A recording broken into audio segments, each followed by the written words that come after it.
Here. Councilman D'Esposito. Councilman Dunn. Here. Deputy Supervisor Gooseby. Here. Councilwoman Miller. Here. Councilman Muscarella. Yeah. I've now asked everybody to rise as Councilwoman Miller leads us in the Pledge of Allegiance. Place your hand over your heart. Pledge allegiance to the flag of the United States of America and to the republic for which it stands, one nation, under God, indivisible, with liberty and justice for all. All right. Madam Clerk, would you please call the first public hearing? On our public hearings calendar, we have a proposed local law regarding regulations and restrictions to limit parking in Oceanside. Okay, does any member of the board wish to be heard? Okay, I do not have any slips of item number one. Does anybody did not sign and wish to be heard on item number one? If not, may I please have a motion? Yeah, go ahead. Make a motion to close the hearing and adopt the item. Second motion. Supervisor Clavin. Aye. Councilman Carini. Aye. Councilman Dunn. Aye. Deputy Supervisor Gooseby. Aye. Councilwoman Miller. Aye. Madam Clerk? Muscarella. Sorry. Madam Clerk, please call the next item. We have a proposed local law regarding parking or standing prohibitions in East Meadow, Elmont, and Lawrence. All right, does any member of the board wish to be heard? Okay, I do not have any slips. Any member of the public that did not sign in and wishes to be heard on item number two? If not, may I please have a motion? I move the public hearing be closed and the board adopt the item. Second. Supervisor Clavin. Aye. Councilman Carini. Aye. Councilman Dunn. Aye. Deputy Supervisor Gooseby. Aye. Councilwoman Miller. Aye. Councilman Muscarella. Aye. Madam Clerk, please call the next item. We have a proposed local law regarding arterial stops in Levittown. Any member of the board wish to be heard on this? If not, I do not have any slips. Did anybody wish to be heard on item number three that did not sign in? If not, may I please have a motion? Make a motion to close the hearing and adopt the local law. Second motion. Supervisor Clavin. Aye. Councilman Carini. Aye. Councilman Dunn. Aye. Deputy Supervisor Gooseby. Aye. Councilwoman Miller. Aye. Councilman Muscarella. Aye. Okay, Madam Clerk, please call the next item. We have a proposed handicap parking on public streets in East Atlantic Beach. Okay, a member of the board wish to be heard on this item? I do not have any slips on item number four. Does any member of the public that did not sign in for item number four wishes to be heard? If not, may I please have a motion? I move the public hearing be closed and the board adopt the item. Second. Supervisor Clavin. Aye. Councilman Carini. Aye. Councilman Dunn. Aye. Aye. Deputy Supervisor Gooseby. Aye. Councilwoman Miller. Aye. Councilman Muscarella. Aye. Madam Clerk, please call the next item. I will call 5A and 5 together as companions, but they'll be voted separately. Okay. The 5A is resolution adopting a CEQA negative declaration and determination of non-significance in connection with the proposed amendment of paragraph A of section 401 of Article 39 of the Building Zone Ordinance. And the companion item is a proposed amendment of paragraph A of section 401 of Article 39 of the Building Zone Ordinance in relation to the Educultural District. Okay, any member of the board wish to be heard on this? Okay, I do have a slip. Ms. Meriday? For any speakers who do come, you have 3 minutes, and you please go back and give your name and address for the record. Good morning. Good morning. Rita Meriday. Just asking with regard to clarification as to this resolution. Yes, so this resolution is a result of call it an anomaly or a conflict in the code. We have an educultural district in the town building zone ordinance. We also require that schools outside of the educultural district come for a special use permit. It made no sense to require schools that are in the educultural district to require the special use permit, and this came about when Kellenberg School came in for an application. So we're just clarifying the code. Okay, so there's no fiscal impact, there's no developments that are going to be held up with regard to this decision? No, absolutely not, none whatsoever. So this is really just kind of structural. And in looking at overall the codes, because understandably with things changing, Was there an overall review that pertained to other areas that probably had this same type of situation? There's no overall review going on at the moment, although we are contemplating doing one of the whole code. In fact, one of the councilmen has been proposing that for a while. It's a rather expensive undertaking. I personally feel it needs to be done, but my feelings don't count. It's up to the town board. Don't feel bad. My feelings usually don't count here Okay. either. So Thank you. All right, great. Thank you. Jack, thank you very much. I'll give you a hug later. I don't have any other slips on this matter. Is anybody else who did not sign it wishes to be heard on item number 5? Then may I please have a motion on item number 5A, Madam Clerk? Yes. Supervisor Clavin? Aye? Councilman Carini? Aye. Councilman Dunn? Aye. Deputy Supervisor Gooseby? Aye. Councilwoman Miller? Aye. Councilman Muscarella? You know, I'm gonna ask if we can redo that, because I don't know if I had a second on that. Am I right about that? I'll second it. Oh, We didn't second. We hear a second? Oh. okay. Dennis Dunn is second, 5A. All right, for the record, Councilman Dunn is the second, and so we will, Okay. who moved it? I moved it. Okay, the supervisor moved it. Okay, and the Councilman Dunn seconded, so Supervisor Clavin. Aye. Councilman Carini. Councilman Dunn. Aye. Deputy Supervisor Gooseby. Aye. Councilwoman Miller. Aye. Councilman Muscarella. Aye. That was 5A. Okay, and now I will call, have a motion on number 5? Tommy? Did we do number 5? We did 5A. I move that we, public hearing be closed and adopt the item. I second the motion. Supervisor Clavin. Aye? Councilman Carini. Aye. Councilman Dunn. Aye. Deputy Supervisor Gooseby. Aye. Councilwoman Miller. Aye. Councilman Muscarella. Okay, Madam Clerk, please call the next item. All right, I will call,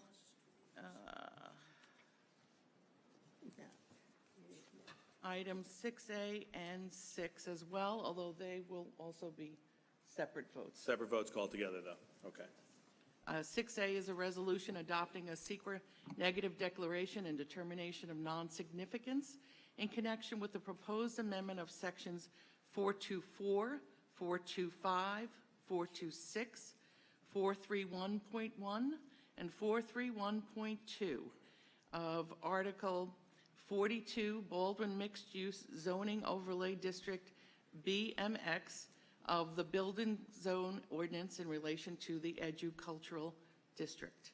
And item number 6 is the proposed amendments to sections 424, 425, 426, 431.1, and 431.2 of Article 42 Baldwin Mixed Use Zoning Overlay District BMX of the Building Zone Ordinance. Okay, Madam Clerk, I'm now going to ask Mr. LaSquadra to come up and give a brief presentation. Identify yourself for the public. Thank you, sir. Yes, sir. Mr. Supervisor, members of the board, good morning.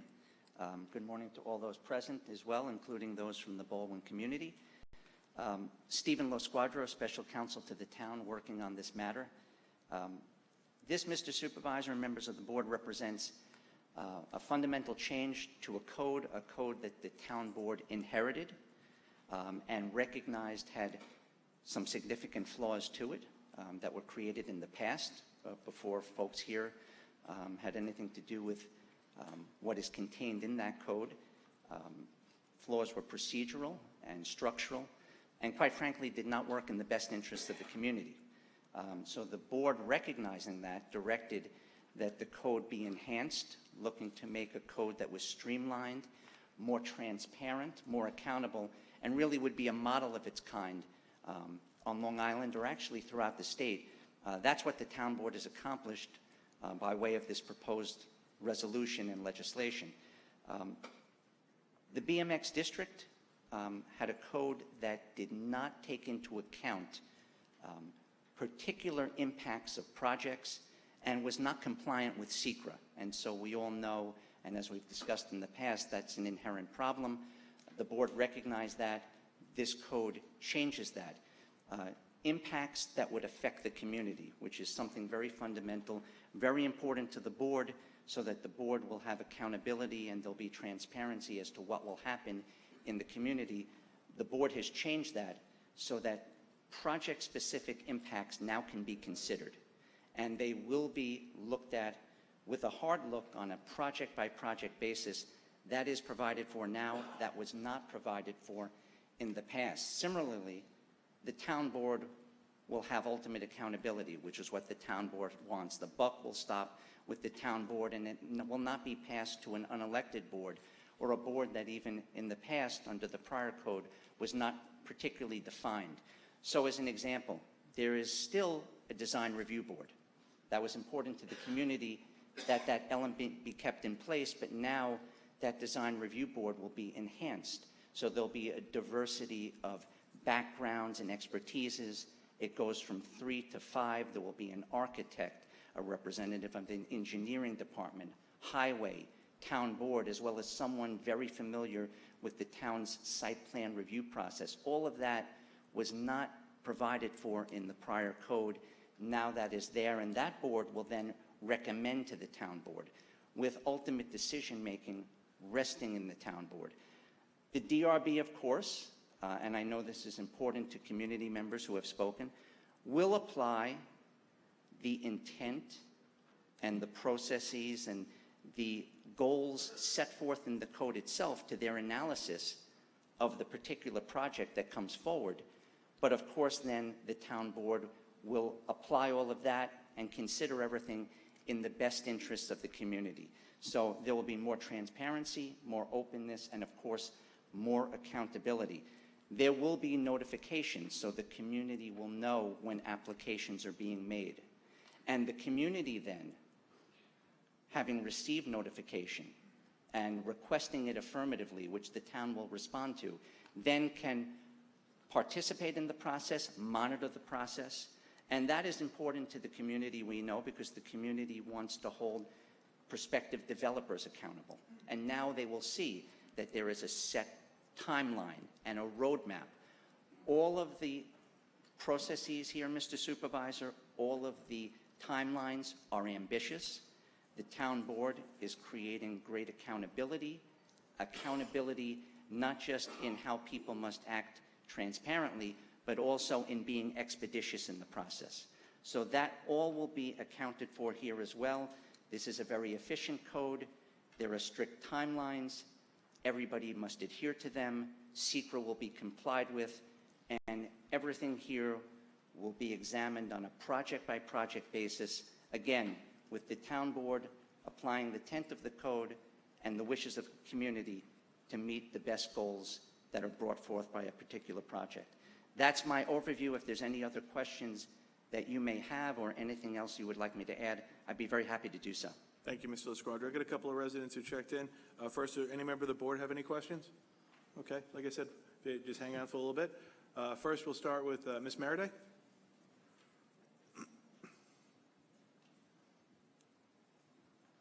Morning again, Ms. Meriday. If you give your name and address to the record, that'd be great.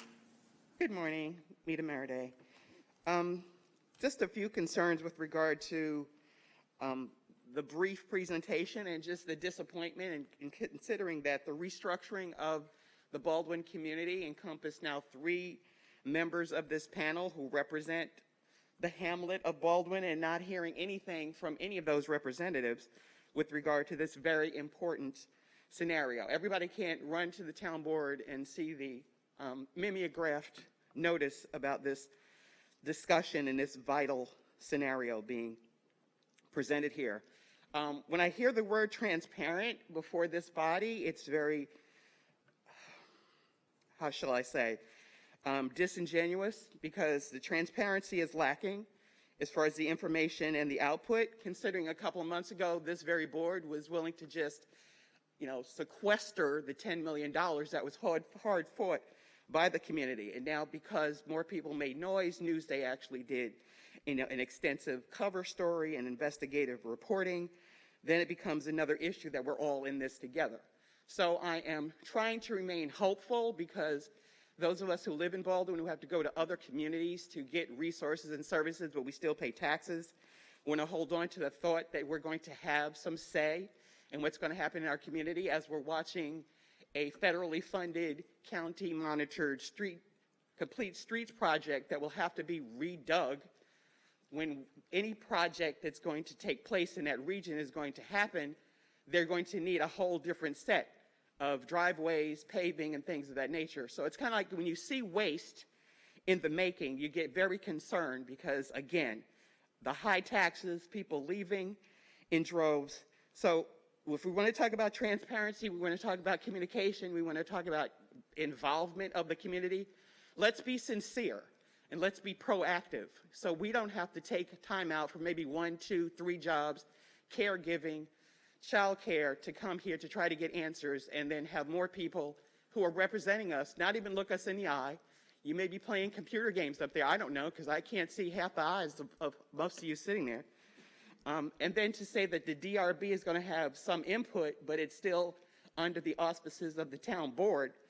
And that last statement about the buck stops here just seems like a lot of bucks stop at the town board, because you have another item in here about CARES Act COVID money that's going to be repurposed when we were told months ago that all that money and funding went to those much needed communities and constituency. I'd like to know the full amount of that COVID CARE Act money that's being repurposed. If we're talking about the buck stops here, I want the buck to stop being here and getting into the community. Thank you. Thank you, Ms. Meriday, and we appreciate your thoughts and your input, and I think Mr. LaSquadra laid it out that he advised the town board, and the town board enacted some solid legislation that is actually going to make it more open and transparent and actually give a little more accountability to the residents so they see the process and they don't have 3 people who are non-accountable making the decisions of the process down there. So just respectfully, I think we made the positive choices. Next I have Alyssa Kyle.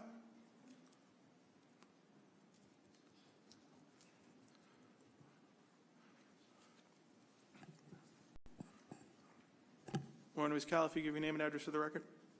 Sure. Alyssa Kyle, 24 Woodbine Avenue, Northport, New York. I'm the placemaking director of Vision Long Island. After reviewing the procedural changes in the BMX zoning code, it appears that the changes will still allow for a timely review process while also providing some checks and balances for the board. We appreciate that there's reasonable timelines so that the review processes do not drag on for months or years on end. There's a few clarifications, though, that we would like.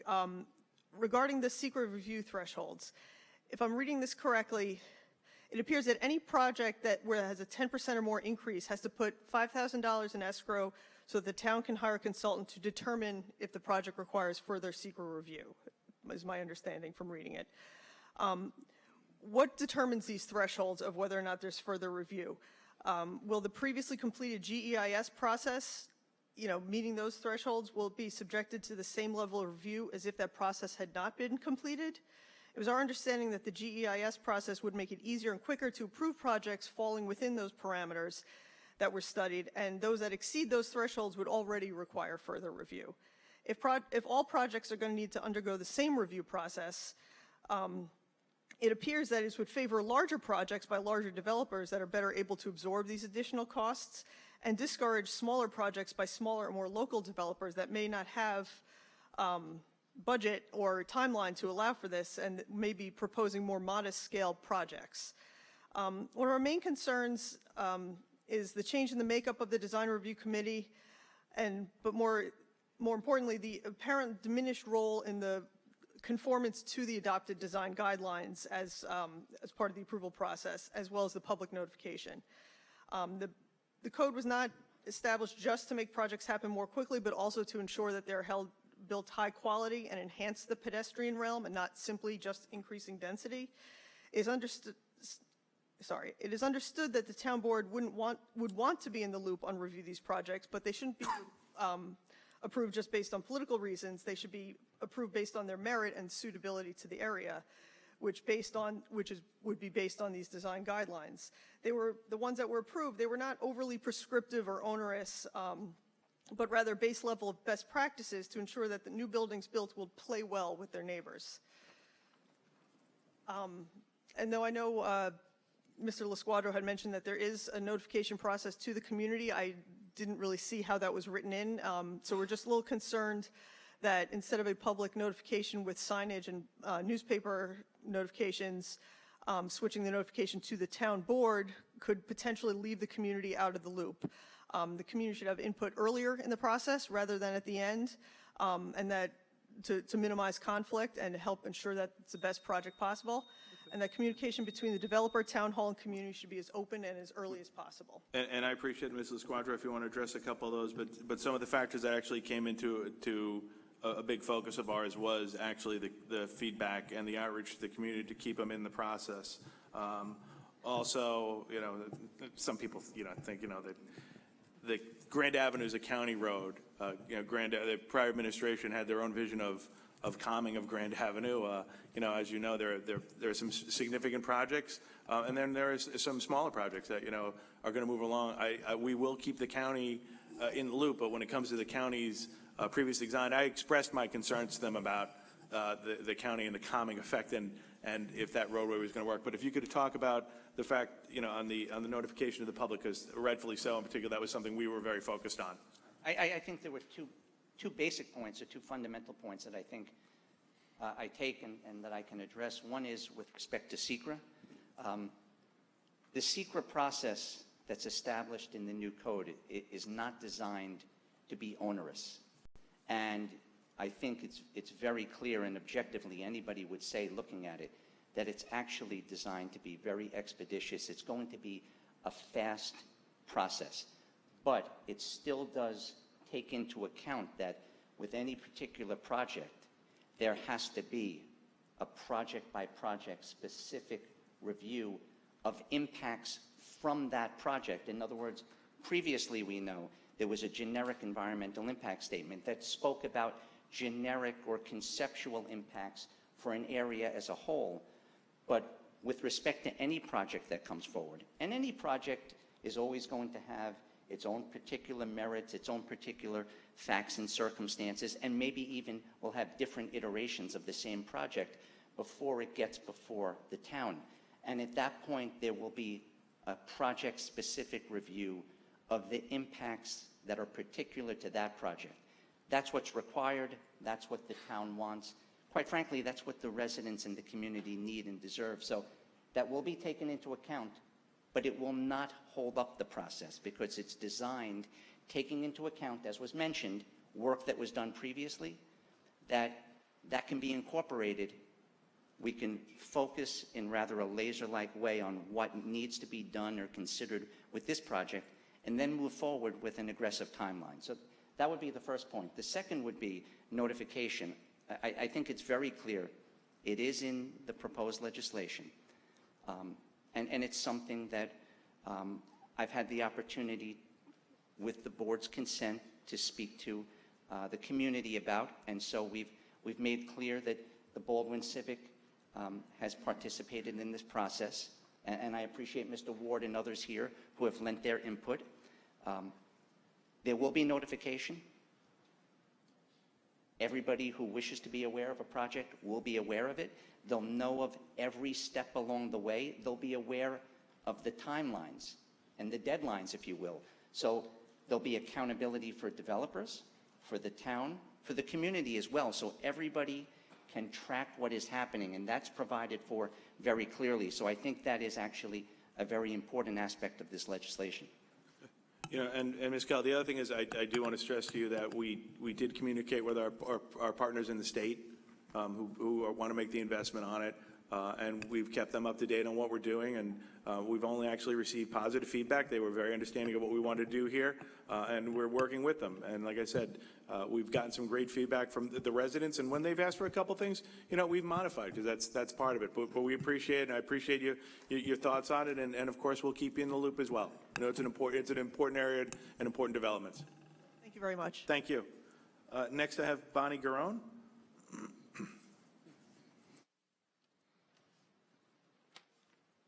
Good morning. If you give your name and address for the record. Bonnie Garone, Rockville Center. Good morning.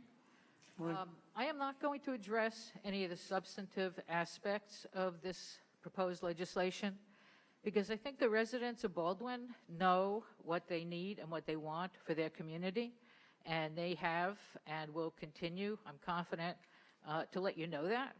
So what I want to comment on is something that's been mentioned by all the speakers so far, and that's transparency. Ms. Garone, you've been coming to the meetings for a long time. Is it about this, or is it just a general discussion? Because I know you signed up for public comment as well. If it's about number 6, let us know. But if it's not, we're only dealing with relation to the public hearing number 6 right now. Supervisor, I've been coming to these meetings for a long time, and I know the rules. One thing that is transparent, I have to say, is that whenever you don't like what somebody says or is going to say, that's when you interrupt. So Just so you know, I don't read minds. Yeah, please let me continue. What all of the residents of this town need and want, and I believe are entitled to, is transparency about how this town runs this government and its projects. So I will point to a Newsday editorial that appeared yesterday, and it talked about the importance of the Baldwin project that we're discussing. And it said one thing that I think is particularly important. And they said, I quote, "For a truly open process, an online dashboard of Baldwin projects with progress and status reports, deadlines, and timeline updates would be helpful." That's what would incorporate everything that's been said so far about transparency. It would be terrific if you could start an effort at transparency with this Baldwin project. Can you tell us whether you will entertain and put into effect this kind of online dashboard? Ms. Garon, we're always putting out in social media and different mailings about it, and if we can, we'll take it under advisement. We appreciate that. Okay, I'm not talking about mailings. I'm not talking about advertisements. This is a specific. As I just said to you, I'll take it under advisement. But if it would take months to implement that process and would delay it, I don't think the residents of Baldwin would be too happy about it. So I'm not going to make a commitment to you because it's not fair.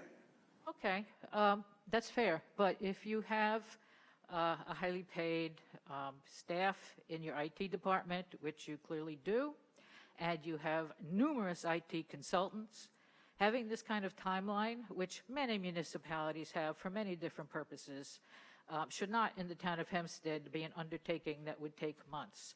I ask you specifically to implement an online dashboard that would let the residents of Baldwin and all of the residents of this town know the status of the project, the progress, deadlines, and timeline updates.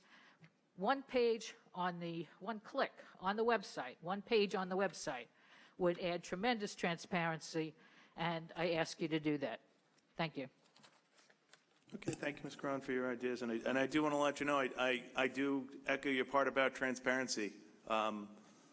When I was duly elected supervisor, I was informed about this project that perhaps prior administrations had given commitment for the Long Island Railroad parking lots for allowing structures to be there with the idea that commuters could travel a half a mile down the road.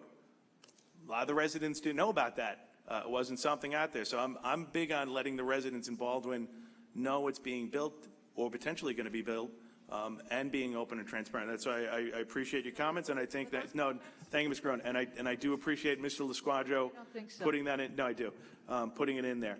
I don't have any other slips on item number 6. If you'd like to be heard on item number 6, please come on up to the mic there and just give your name and address. Thank you.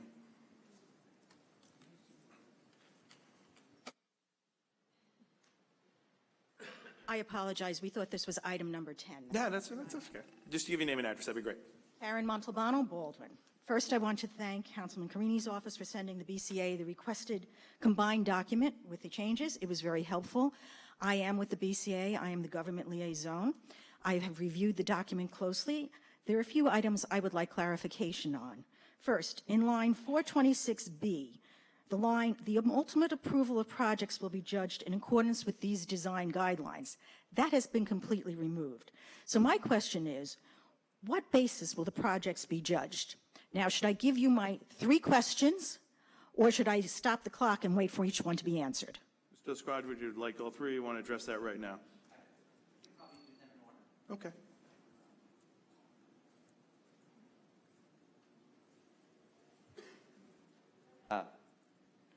I did mention previously that it's the anticipation, as it would be with any code, that any board that's acting on a code or considering a code is going to consider the intent and purpose and all of the contents of a code. That doesn't have to be specifically stated because that's the nature of acting in a municipal government, in the sense that here we have a design review board and the DRB, expanded with the 5 members with their greater expertise, will now look at the code, its purpose, which is stated, the goals, which are stated, and then apply that to what they see to see what fits within the confines of the community in the best interest of the community, and makes a recommendation to the town board, which then applies that process anew, being the ultimate resting place for accountability. But it's something that I did have the opportunity just today to go over with Ms. Montalbano. That's clearly the intent of the code. That's how it would work. I would never anticipate that it could work otherwise or function otherwise, because that's not how a code functions in the context of an application. So I hope that clarifies that question. Okay. Okay, my second question, and you might as well stay, Mr. LaSquadro, because I'm sure it's going to go for you. In section 431.2, section B, information about public notification was removed, which included notice on the website, mailings to nearby property owners, and the yellow signs. How will the public be alerted to public hearings by the Design Review Board and any other hearings that are involved within this? Okay. Yes, well, actually, the process here, I submit, actually creates greater transparency and openness as follows. I understand Ms. Montalbano's point, but that's taken in the context of the DRB. When one looks carefully at the code provisions that were modified to then be adapted to the new code, the DRB is no longer going to have a public hearing because the DRB is not a decision-making board. So the DRB will have public meetings, and there will be notification, as we've said. And so all interested organizations, individuals, entities will then be notified.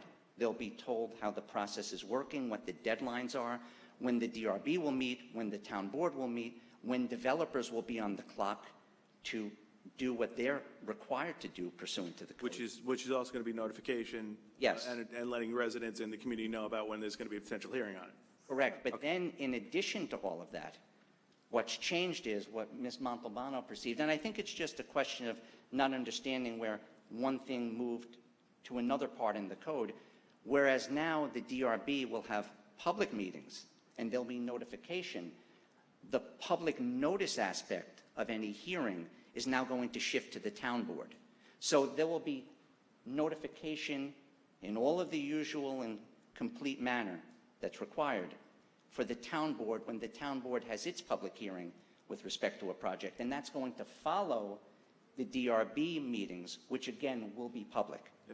Just so you know, Ms. Montalbano, Mr. LaSquadra had brought that up, and Councilman Carini had actually brought that up, and that was something that we wanted to make sure that there was going to be public notification on it. Because you had brought that point up, and you know, he made sure that was included and was going to be able to be described to you.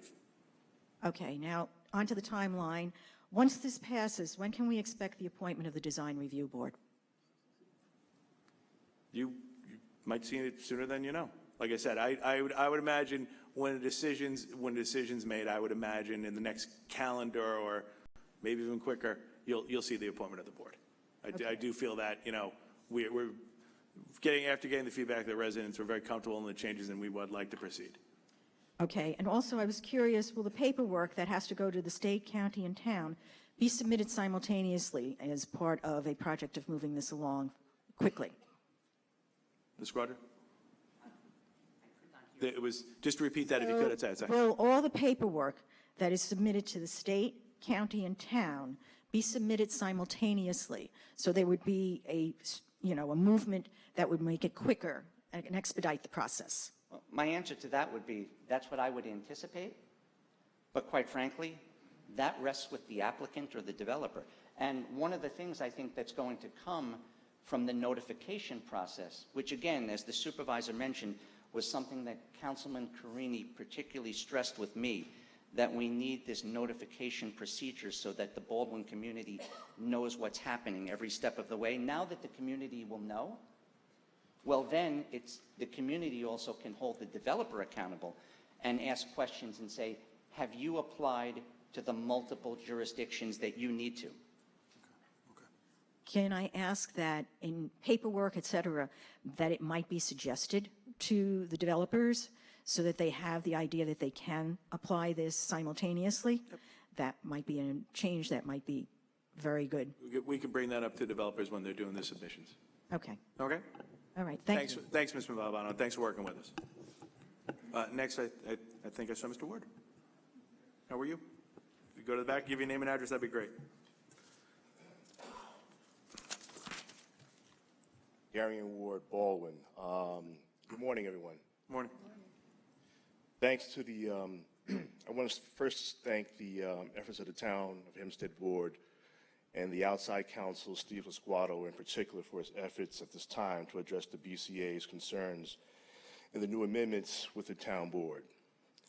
We believe the goals of the BMX is to engage the landlords, the owners, et cetera, to engage in redevelopment of properties, and to the landlords and developers a clear and speedy process to the approval of projects. The new BMX amendments are in keeping with those concerns. For those reasons, the BCA Executive Board has a tentative support of the amendment. However, we have noted with Council some procedural concerns that we would like to have addressed.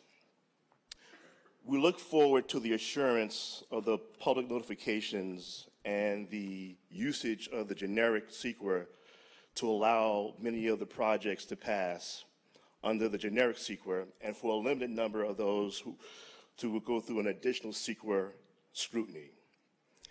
There are procedural concerns that we have that have been addressed in the public. Thanks to Steve Lasquato, coming clear that this is an affirmative notification. It's a lot different than what we have done in the past. So we as the Baldwin Civic Association will adjust our procedures and our manner in addressing notifications and act as a short-term clearinghouse to the community to let them know what's going on in the community regarding the projects set forth. We ask and we urge the town board to do one thing, and one thing in particular is that when the projects come to your notice, that is upon you to let the developers or landlords know that it's in their interest to speak to the Baldwin Civic Association, and in a more timely fashion as early as possible, so that we can have a seat at the table and help guide the process, being that we're on the ground, we're knowledgeable, and we know what we seek in the community. I think it's a fair assessment that when developers approach you, that you know that there is the BMX. We're all aware of the design guidelines, but at the same time, it would be in the best interest of the developers speak to us in an affirmative fashion as early as possible. That we will request of you. Thank you very much. Thank you, Mr. Ward, and thank you to you and Mrs. Montalbano. You know, Mr. Lasquadro in particular said that the two of you really took the time to talk to him, to get your thoughts and the input, and that's why it was very important, and we're very, very appreciative of it, and we appreciate the positive comments you made on it. Like I said, we anticipate, you know, hopefully passing as soon as possible, getting the board going, getting going, and I think it's incredibly reasonable to ask that the Civic Association know when developers are coming in. Anytime anybody approaches, I always said, talk to the people, you know, the chamber, the civic associations. If you're looking to do anything, they're going to give you the pulse of the community. So I think that's very reasonable, and I'm happy to say we will do that. All right. I do not have any other items, slips on item number 6. Is there anybody that did not sign in that has not spoken on it that likes to be heard? If not, no, Ms. Meriday, you were nice enough to come up earlier. Thank you, Ms. Meriday. We appreciate it. If not, may I please have a motion? I move the public hearing be closed and the board adopt the item. Okay, this will be a vote on 6A. 6A on adopting 6A. We have a second. Okay. Supervisor Clavin. Yes? Aye. Councilman Carini. Aye. Councilman Dunn. Deputy Supervisor Gooseby. Aye. Councilwoman Miller. Aye. Councilman Muscarella. Yes. And can I now have a motion on the co-item, which is item number 6? Am I correct, Madam Clerk? Yes. Okay. Can I motion on item number 6? I move the public hearing be closed and the board adopt the item. Second motion. Supervisor Clavin. Aye. Councilman Carini. Aye. Councilman Dunn. Deputy Supervisor Gooseby. Aye. Councilwoman Miller. Aye. Councilman Muscarella. Aye. As item number 6 was adopted by this town board, I have an emergency resolution appointing members of the BMX District Design Review Board. Okay. Madam Clerk, I guess, Jag, do we read it? I would, sir, just so that we have it clear and who the members are. Okay. Okay, the resolution is as follows. Whereas the Town Board Zone Ordinance Article 42 provides for a design review board that shall review and make recommendations to the Town Board on applications for new development, redevelopment, and building expansions which result in a 10% or greater increase in the building's floor area in the BMX district. And whereas the BMX District DRB must consist of 2 employees from the building department that are familiar with the town's site plan review process, one of which shall be an architect, an employee from the engineering department, an employee from the highway department, and 1 at-large member selected by the town board under BZO Section 424. Now therefore be it resolved, Fred Jarwitz, R.A., Acting Commissioner of the Department of Buildings, Daniel Leo, Deputy Commissioner of the Department of Buildings, Brian Kunzig, Commissioner of the Department of Engineering, Greg Colarossi, Commissioner of the Department of Highways, and Thomas Alfano are appointed members of the BMX District DRB. The foregoing resolution is to be considered by the board. Would there be a number on that, Madam Clerk? I do not have a resolution number. Okay. No, I wanted to, just as Ms. Malambano, that sort of answered your question about, when we were going to appoint the board. We were in hopes if there was positive feedback of today with moving that other legislation, we would move to get the board appointed today. And that will be 6B on the calendar? Yes, that will be. Okay. So with that, does any member of the board wish to be heard on item number 6B? We'll get you. Relax. I know. You know how it goes. Any member of the board? If not, now that we have not heard from the board, does any member of the public wish to be heard on 6B? All right. Mr. Procacci, if you give me a name and address, please. Thank you. Village Procacci, Franklin Square. You just got through talking about transparency on this legislation, and now we're having an urgent resolution.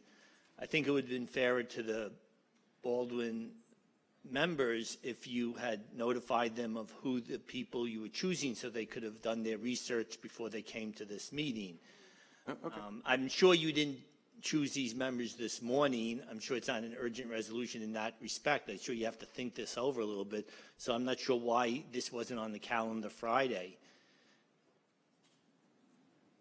Because we had to pass the other legislation before we could do the appointment. But it doesn't matter. You could put that in the resolution, say that you could put that as a contingent. Like Ms. Procacci, we want to get the ball rolling on Baldwin.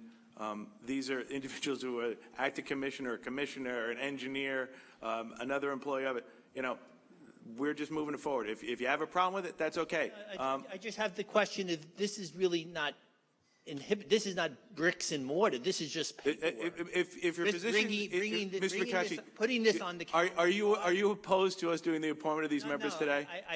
I would like you to have given the Baldwin residents a heads up, put it on the calendar appropriately, like you do everything else when you want people to know about things, as opposed to right at the meeting as an urgent resolution. Okay. I don't think it's fair that you do it this way. Okay. That's it. Thank you. Okay. Thank you, Ms. Procacci.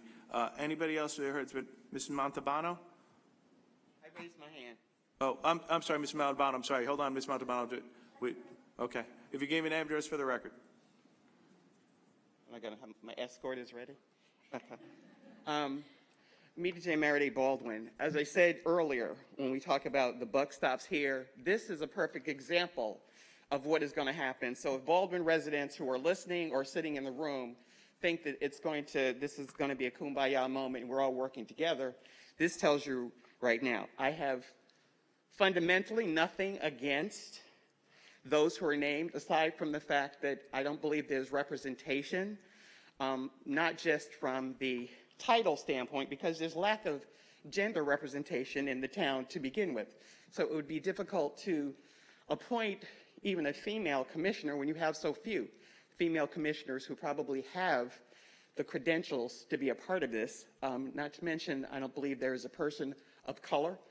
Again, I don't know who these representatives are because the names were just tossed to us, but you talked about transparency, open communication, and working with the community. But again, I'm not surprised. Disappointed, not surprised. So my word disingenuous earlier still stands.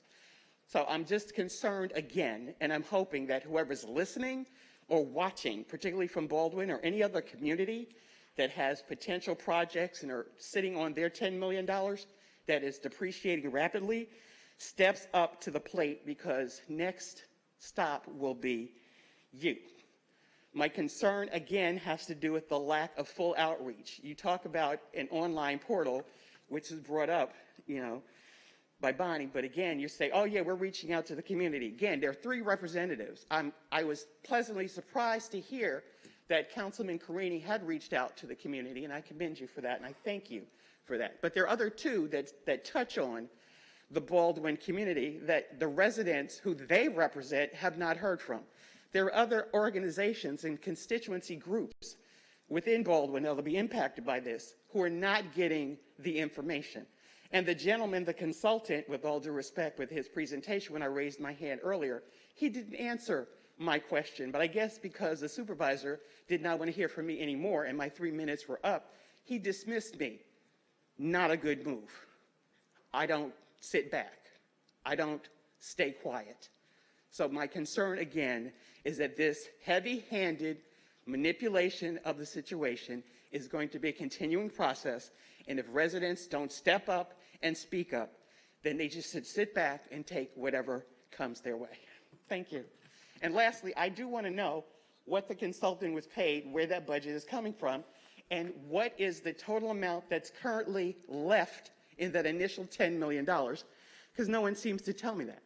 And also, within the contracts for these projects, is there going to be stipulations regarding inclusion of minority, women, and service-disabled veterans in these projects? And lastly, I did not get that listing that I requested of the minority businesses. Thank you, Ms. Merriday. And just so you know, it's the state that has the $10 million, not the town of Hempstead. It was the state that made decisions and recommendations on these projects, not the town of Hempstead. So I don't want anybody to have the misconception that the town of Hempstead is sitting on $10 million, because we don't have $10 million like that. It's actually in the state hands, and that's why I said, we've reached out to the governor's office and kept them in the loop on all this, and they've actually worked great with us and understood our concerns. So that's just want people to understand that. Anybody else that wishes to be heard? Mrs. Montalbano, I know you were walking up there. Yes. Okay, so we have, from my understanding of what you've just said, the head of the building department, the head of an architect. The head of our engineering department, who's an architect. We have the deputy commissioner of the building department. We have Daniel Leo is engineer. No, but highways is Greg Colorazzi, the commissioner of the highway department. And lastly, we wanted a representative of the town board, and that's the counsel to the town board, Tommy Alfano. Hold on a second. Let me go back again. Gotcha. Let's get this straight. Fred Jarwitz, building department. Daniel Leo, architectural background. Nope. Daniel Leo, deputy commissioner of building department. Deputy commissioner. Okay. Fred is the architect. Brian is the commissioner of engineering. Brian, that what's is his correct. last name? Kunstick. Country. And Greg Colaro is commissioner of the highway department. I would like to know the background of Mr. Saldino. I'd like to know his background and how he fits into this picture. Who?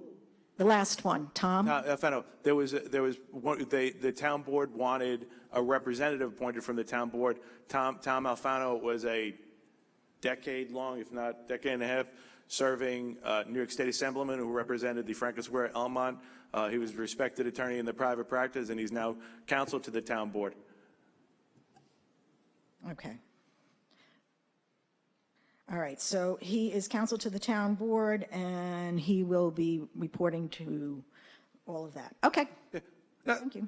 No, when you brought it up earlier, you know, if there was the anticipation, we wanted to get that appointment because. I understand that. I'm just trying to figure out. Gotcha. You know, these other people are heads of departments. That makes a lot of sense.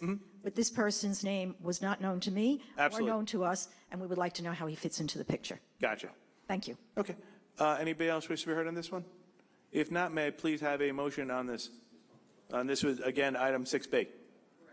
Motion on item 6B? I move the public hearing be closed and the board adopt the item. Second the motion. Supervisor Clavin. Aye. Councilman Carini. Aye. Councilman Dunn. Aye. Deputy Supervisor Gooseby. Aye. Councilwoman Miller. Aye. Councilman Muscarella. Aye. That's Tommy Alfano. Okay. Okay, Madam Clerk, please call the next item. And thank you very much for coming down in the Baldwin matter. And thank you, Tommy. Number 7, item to review the recommendation of the Town of Hempstead Landmarks Preservation Commission that the Merrick Gable home located at 45 Fox Boulevard in Merrick be designated an historical landmark. Okay, any member of the board wish to be heard on this item? Okay, I have a slip in from Bob Flagel. Hey, Bob, how you doing? If you can go up to the podium, give your name and address. Good morning. My name's Bob Flegel. Oh, I'm sorry. That's on me. Okay. I live at 99 Fox Boulevard, Merrick, New York. My neighbors, there's a Day family who live at 45 Fox Boulevard, have asked me to come down and speak on their behalf as they both work. They've merely asked me to thank the board for taking on this consideration about landmarking their house, and they've respectfully requested the board to follow the recommendation of the Town Landmark Commission and support their application to have their house landmarked at 45 Fox Boulevard. Okay. Thank you. Thanks, Mr. Flegel. I do not have any other slips on item number 7. Anybody who did not sign in and wish to be heard on item number 7? If not, may I please have a motion? I'm going to make the motion, but I first want to thank the Gables Homeowners Association for the great work they've done in the area. I believe now we have like 30 or 40 homes now in the last few years that have been landmarked. It really is a great area in Merrick, and you guys have fought very hard to maintain the character of the area. So I proudly will move the public hearing be closed and the board adopt the item. Second the motion. Supervisor Clavin. Aye. Councilman Carini. Aye. Councilman Dunn. Aye. Deputy Supervisor Gooseby. Aye. Councilwoman Miller. Aye. Councilman Muscarella. Aye. Madam Clerk, please call the next item. We have a proposal to review the recommendation of the Town of Hempstead Landmarks Preservation Commission that the Rock Hall Museum, located at 199 Broadway in Lawrence, be designated an historical landmark. That's fantastic.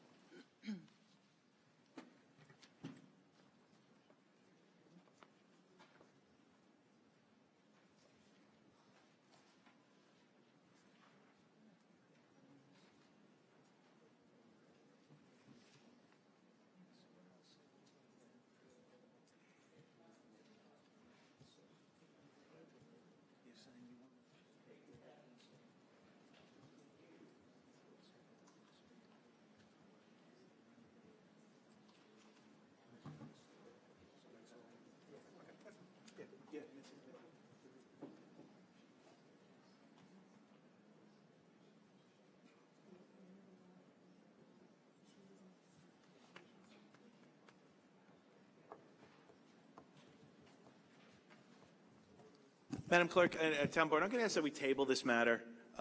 There's been some changes down there. There's potential expansion of the Rock Hall Museum that I'd like to verify this will not affect. So with that, I'd like to have a motion to table item number 8. I motion to table. I second. Supervisor Clavin. Aye. Councilman Carini. Aye. Councilman Dunn. Aye. Deputy Supervisor Gooseby. Aye. Councilwoman Miller? Aye. Councilman Muscarella? Aye. Okay. Madam Clerk, please call the next item. We have the application of Beechwood East Meadow LLC for modification of a certain declaration of covenants and restrictions relating to the property situated at East Meadow. Okay. Any member of the board wish to be heard on this? Okay. I have a slip on this from Vincent Pizzulli. Good morning, Mr. Supervisor, members of the board. My name is Vincent Pizzulli, counsel to the applicant, Beechwood East Meadow LLC. My offices are located at 200 Robbins Lane in Jericho. The subject premises is located on the east side of Merrick Avenue, 724.5 feet north of Peters Gate, with a frontage, with a frontage of 550 feet along Merrick Avenue. The Golden Age development known as Meadowbrook Point at East Meadow is located on the subject premises and is currently under construction. By way of background, on August 7, 2018, upon a prior petition by Beechwood East Meadow, the Town Board rezoned the subject premises to Golden Age Residence District by resolution number 1156-2018. The Town Board resolution authorized the development of an age-restricted 104-unit Golden Age condominium subject to certain conditions memorialized in a declaration of covenants and restrictions dated September 25, 2018, and recorded in the County Clerk's office on November 28, 2018. Our application is a request for a modification of paragraph 1 of the Declaration of Covenants and Restrictions, which restricts ownership and occupancy of the proposed condominium units to persons 62 years of age or older, as more specifically set forth in the declaration. Petitioner is requesting the board's permission to lower the age restriction from 62 years of age to 55 years of age for 4 units only. As approved by the Town Board on May 5th of 2020, by resolution number 566 of 2020, the Meadowbrook Point site plan complies with the GA district requirements for off-street parking and has 4 surplus parking spaces. The code requires 174 spaces. The site plan provides 178. Section 121.1 of the BZO confers discretion upon the Town Board to reduce the minimum age requirement from 62 to 55, provided that the subject premises complies with all of the requirements relating to the reduced minimum age. Section 130 of the BZO specifies that 1 additional parking space must be provided for each unit to be owned and occupied by persons less than 62 years of age. Since the approved site plan has 4 surplus parking spaces, the availability of these parking spaces would provide the additional parking necessary to lower the age restriction to 55 for 4 units only.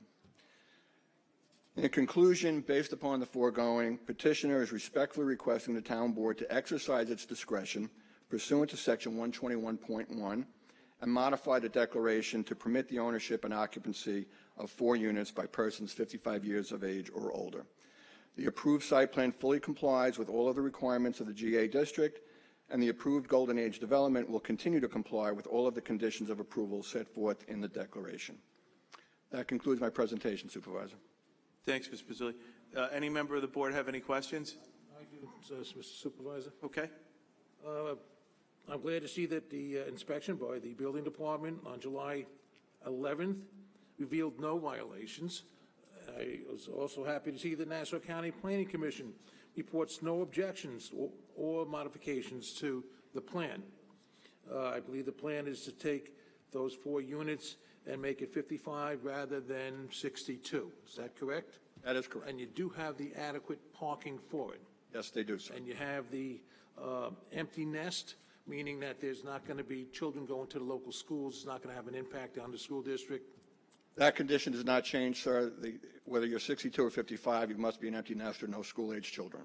And there's no construction difference. All it is a change of the age for 4 units. That's it, sir. Okay, and my question is deviates from this, but I'd love to see in the future that if we could do 4 for seniors low in some age, that we could do the men and women coming home from Afghanistan and Iraq. They've seen some horrible things, and I'd love to give them a beautiful place to live in. That's not that expensive if they don't have children and they're of that age. That they be included in these kind of things in the future. Right now, we can't change anything, but in the future, if we can think about helping our men and women coming home, they've been in the sand and the heat and all of that, and they've seen people limbless and beaten brutally, and let them come home to something happy. Let them come home to heaven, and include that in our future building. But this today, I see is I don't see anything I have any objection to. It's called Meadowbrook Point. It's not called Beechwood, correct? Correct. It's called Meadowbrook Point at East Meadow. At East Meadow. To distinguish it from Meadowbrook Point at Westbury. Okay, because people refer to it as Beechwood. I'm saying it's Meadowbrook Point. So from now on, we'll advertise it as Meadowbrook Point. So the constituents in the area that want to have their loved ones put in for that. Do you have it rented out already, all of these spaces? No, I should add, we have sold, we have 70 contracts, 33 units have been built and closed upon, and we only have 30 more to go. Wow, it's 104 units total. Right. 104 total, 70 contracts, 34 remaining. Wow, not bad, not bad. I know that our senior councilwoman or deputy supervisor wanted to second the motion, so I'll dance a little till she gets here. I would like to add, sir, while we're Yes, waiting, that this gives me an opportunity to compliment the town's building department. Many people don't realize that this project broke ground in the middle of the pandemic at its worst, at the worst point of the pandemic, and the building department was just beginning to acclimate to the new environment and was completely cooperative and wonderful. We would drop plans off in the morning at a Dropbox, and we would get answers the following day. They were fantastic. Thank you. That's kind remarks. We're grateful. They did a stellar job during the height of this pandemic and never shut down one day. So we're very fortunate. Council or Deputy Supervisor, did you want to add any questions? No. Then Dennis done? What you said about the building department, it was because the supervisor's insistence on the changes and getting it through. So that was part of, I guess, the reason why he wanted to do all of it. And thank you, Supervisor. But I'd like to now, if I can, make a motion to... I don't have any other slips in the public. Is there anybody that did not sign in that wishes to be heard on item number 9? Sure. Here we go.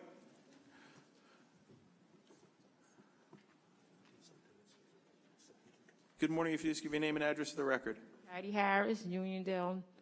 My question is, did the gentleman said there was 30-something available units that is left? The gentleman said that they sold already. They're in contract for X amount of the 104 units, and what's left is 30-something.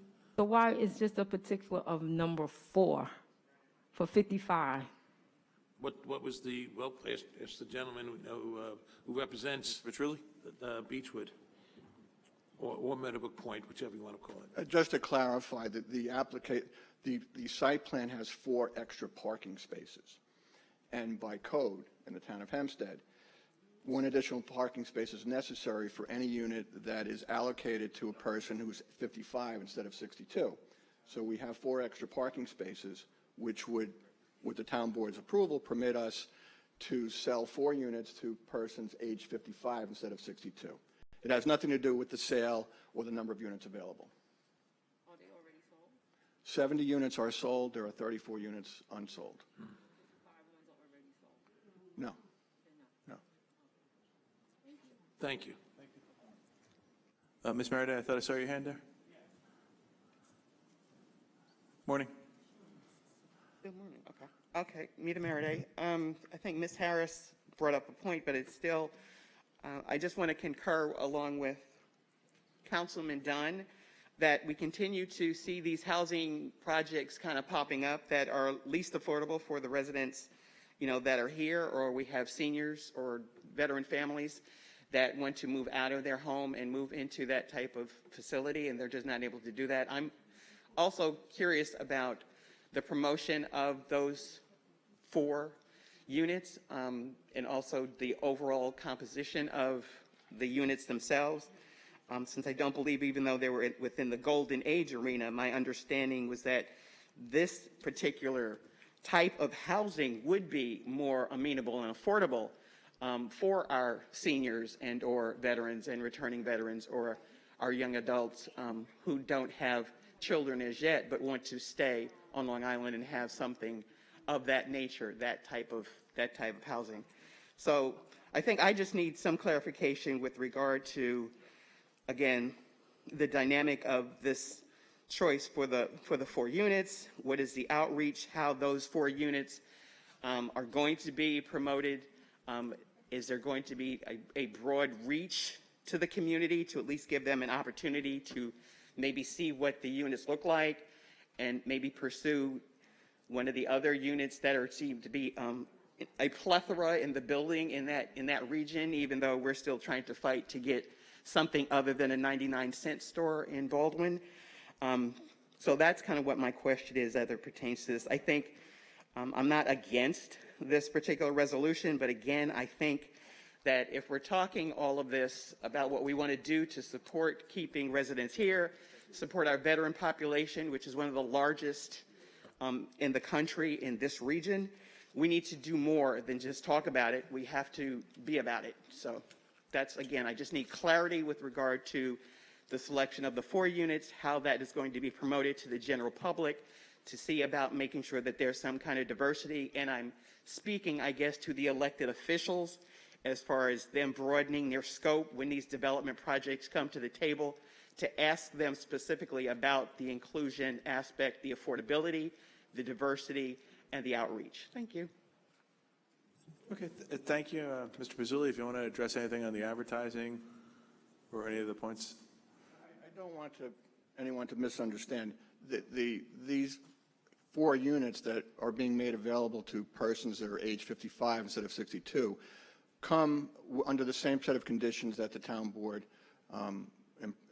approved when this project was approved. The sales office is open every day. It's first come, first served.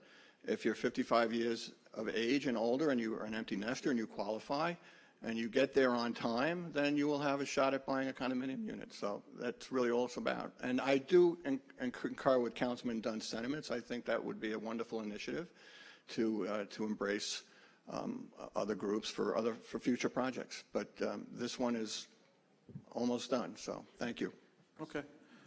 Anybody else who did not sign in wishes to be heard on this item? If not, may I please have a motion? Yeah, I move the public hearing be closed and the board adopt the item. Second the motion. Supervisor Clavin. Aye. Councilman Carini. Aye. Councilman Dunn. Aye. Deputy Supervisor Gooseby. Aye. Councilwoman Miller. Aye. Councilman Muscarella. Aye. Madam Clerk, please call the next item. We have a resolution adopting a CEQA negative declaration and determination of non-significance in connection with an application for PUD Master Plan Review for the amendment of Article 35, Section 370 of the Building Zone Ordinance of the Town of Hempstead, and for a special exception pursuant to Section 371E of the Building Zone Ordinance of the Town of Hempstead for a parcel of land near Westbury. Okay. Any member of the board wish to be heard on this item? Yeah, I do not have any slips. Any member of the public did not sign in wishes to be heard on this item? If you come on back to give your name and address, that'd be great.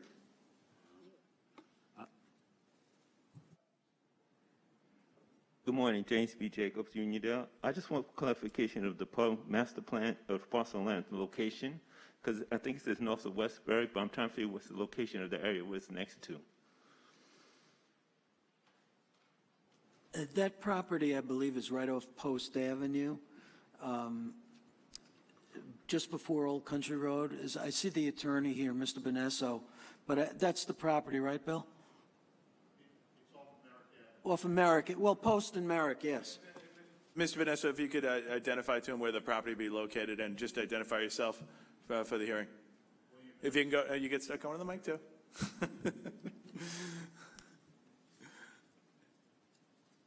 William Benesso for Chelly Deegan Tirana, 333 Earl Ovington Boulevard, Uniondale, New York, here on behalf of the petitioners. Yes, this property is situated just off of Merrick Avenue. It is the shopping center where the Babies R Us is, that building that has been closed for 3 years. That building is going to be converted to a Tesla sales, delivery, and service facility. So that's where the property is located. That is where the property is. It was, I believe, last month and the month before. You might not have been here. But we had a hearing on the application to Tesla to convert that old Babies R Us to a Tesla sales shop. So that's in connection with that piece of property. Public hearing was on June 14th. Yeah. Okay, thank you for your clarification. The reason I asked the question because that's near the new, I think that's the Audi dealership is over there also. I know there's a car dealership service areas over there. Isn't that part of Roosevelt Complex also, or near the Roosevelt Field Complex? The Toys R Us, right near the, what's over there? It was the Babies R Us. Yeah, I know. It used to be- okay, which all is near the Home Depot, which is near the. Yeah. Okay, so that's considered West Bay. That's not considered Uniondale. I believe it's part of the Roosevelt Raceway property, not the Roosevelt Field property. Yeah, I think that's the southern portion is included in the Westbury portion of the town of Hempstead. Yeah, I know he's speaking about now the old Baby R Us. So that's Westbury now. Okay, and thank you. Okay, no problem. Okay, anybody else wish to be heard on item number 10A? Okay, if not, oh, that's okay. Well, A point of clarification. If with I was just informed that that's under the census designated area. That's not Westbury, that's Uniondale. So please do due diligence and for clarification for me. Thank you. okay, thank you very much. Anybody else wish to be heard on this item? If not, may I please have a motion? Oh, okay. Yes. Just a quick question. Yes, and I was at the hearing. Some of my other questions were answered, but now I'm concerned with regard to the number of developments and projects, locations that are empty. I'm just hoping that the town will be mindful that once you kind of open the floodgates with these types of projects, we may be looking at possibly making that some type of auto mall where you're going to have a number of other automobile type facilities that are going to be looking to get into that vacant type of property. And again, you're trying to build that up to be residential. You're looking at, again, golden age type facilities. So again, I'm really trying to be proactive regarding reactive because we have to think of the overall public safety and as well as the amenities that we're trying to promote. The developers, like the one that previously spoke, is trying to promote about the type of things where we want our families, our seniors, young families, things of that nature to have that type of suburban aspect. So that's just all I needed to say about that. Again, trying to be proactive, keeping things on the record as if no one can say they didn't hear about it before. If somebody else comes and says, well, you let this group go in there, this piece of property's been sitting there empty, I want my shot. That's all I need to say on that. Thank you. Okay, anybody else wish to be heard on this? If not, may I please have a motion? I move that the board adopt the item and accept it. I second the motion. Supervisor Clavin. Aye. Councilman Carini. Aye. Councilman Dunn. Aye. Deputy Supervisor Gooseby. Aye. Councilwoman Miller. Aye. Councilman Muscarella. Aye. Madam Clerk, please call the decision calendar. On the decision calendar, we have the application of Matone Group Raceway LLC and Gart Roosevelt Associates LLC to permit retail sale of automobiles as a principal permitted use and for a special exception for a service facility near Westbury. Can I have a motion on the decision calendar? I move the decision calendar in its entirety.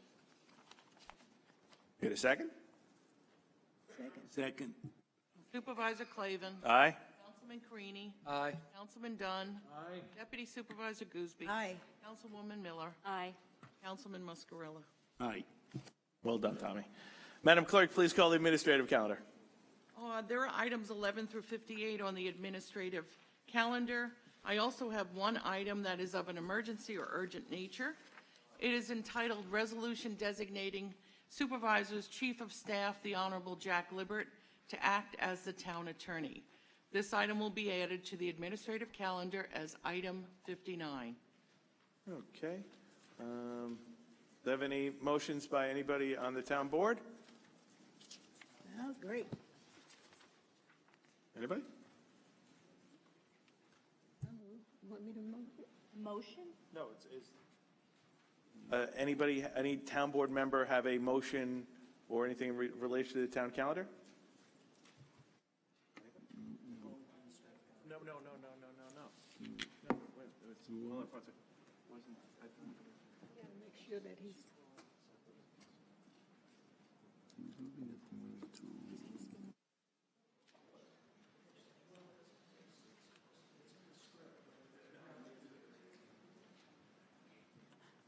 Supervisor pointed out, which is in actually the administrative calendar, item number, I believe is it 42 or 47, Kate? It is item number 42. And that item is being tabled without date. Good. All right. Any member of the board wish to be heard? But the town attorney, could we have a motion to table? Can I have a motion to table item number 42? So moved. Do I have a second? Do you have a second? Second. Okay. Madam Clerk, please call on item number 42 only. Supervisor Clavin? Aye. Councilman Greenie? Aye. Councilman Dunn? Aye. Deputy Supervisor Aye. Gordon? Councilwoman Miller? Aye. Councilman Muscarella? Aye. Okay. Anybody wish to be heard here? Let me see. I got a couple on the administrative calendar. First, we'll start with Felix Procacci.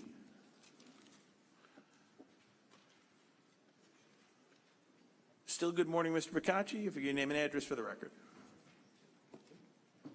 Felix Procacci, Franklin Square. On number 48, these two cases that are being settled did the plaintiff sign claim forms for these two cases? Well, all of the documentation, the settlement agreement has been completed. We're just we do require by law the town board approval of any settlement. Okay, the question was, did they sign claim forms? When you say who? Did the plaintiffs sign claim forms? Well, they will before they have to collect, but first the settlement has to be approved. Okay, because I just received the claim form for my, award court case, and they gave me a claim form to sign, but the town board hasn't voted on that yet. So how does that work? Regard to your case, I can't speak to it because I don't know what the status is. In relation to the settlements, though, I think Mr. Libert's identified that there'll be a settlement, and then they'll issue a claim form for. Correct. If I'm not mistaken, your case was an award, right? A judgment was not a settlement. It was in a court order. Yeah. So I think that's the difference in the two procedurally. You can follow up with. Asking a question. No, I know. I'm saying you can follow them up, but I don't have your proceedings in front of me. I can't speak to it, and we can't make any representation because I don't know exactly what it is. I'm just asking a question. Okay. On number 40, once again, the Federal CARES Act money, I could see we're adding more money to the legal fees. I did foil the documents from the last time we did this. We added money.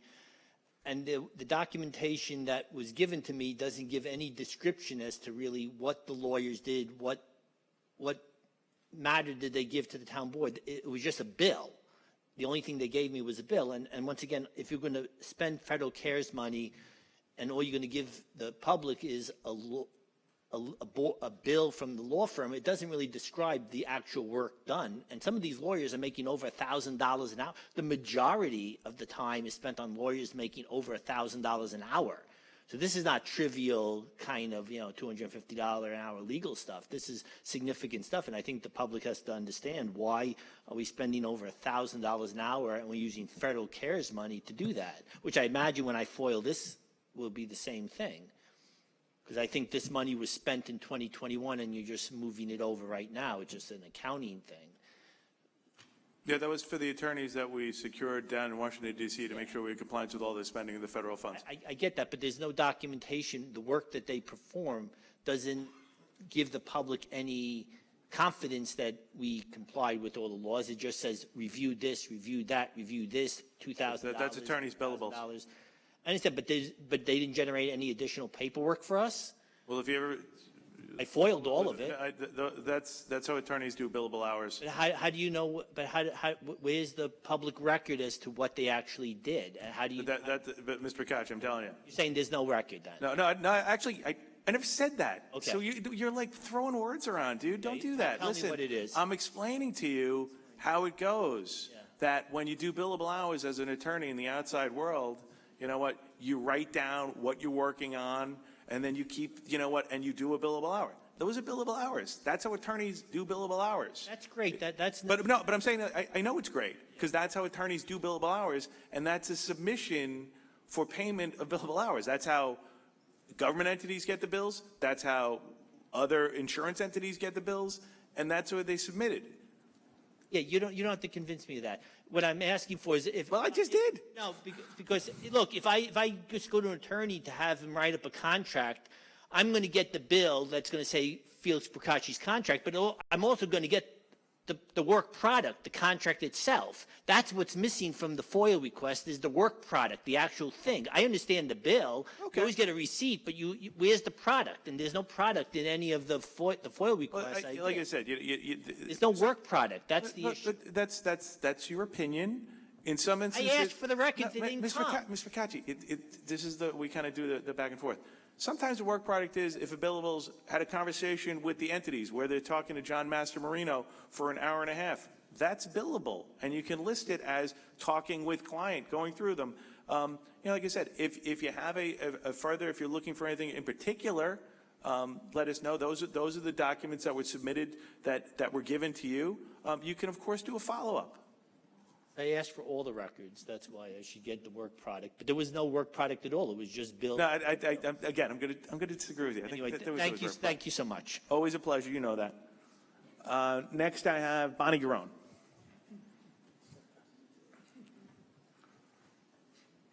Good morning, Ms. Garone. If you name and address for the record. Bonnie Garone, Rockville Center.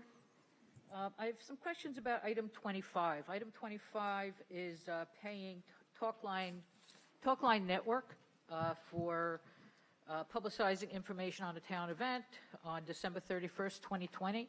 Can someone, I know it was a long time ago, but can someone tell us what town event they were publicizing and how Talkline Network was chosen?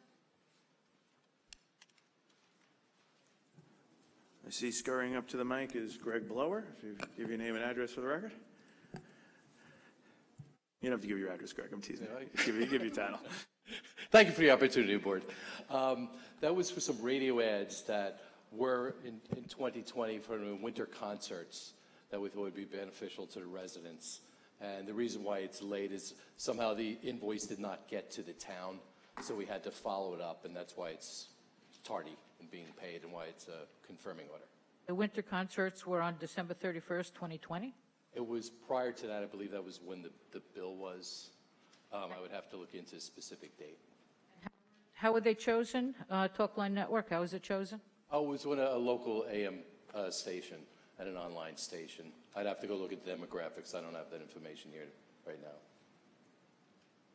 So I could foil that, I assume. Yeah. Thank you. Sure. Okay. I don't have any other slips in the administrative calendar. Anybody did not say? Do you have more? Supervisor, I'm not done. Oh, I thought you said thank you. I'm sorry. Okay. Thanking Mr. Blower. Sweet. Items 48 and 49. Now, this is a settlement of a lawsuit brought by Mr. Howard. It indicates, the resolution indicates that the settlement agreement is annexed, as is often the case. That's not true. There is no settlement agreement annexed. However, the next item, 49, is a bond resolution for $328,000, so my guess is that that is for the settlement of Mr. Howard's lawsuit. Now, that's a lot of money, a lot of taxpayer money, and it'll be more than that since it's being bonded, so there's interest. At least one person, this was a racial discrimination lawsuit. At least one person who was named as an alleged offender in that lawsuit is still on the town payroll. I'm not going to name them. Still on the payroll as of January, according to the master resolution. at a salary of almost $100,000. So my question is, because the settlement agreement is not here for us to know what the terms were, was any action taken to remedy the alleged discrimination? Was any action taken with the employee? Was any action taken to deal with the allegations? Obviously, they were serious enough to settle for over $300,000.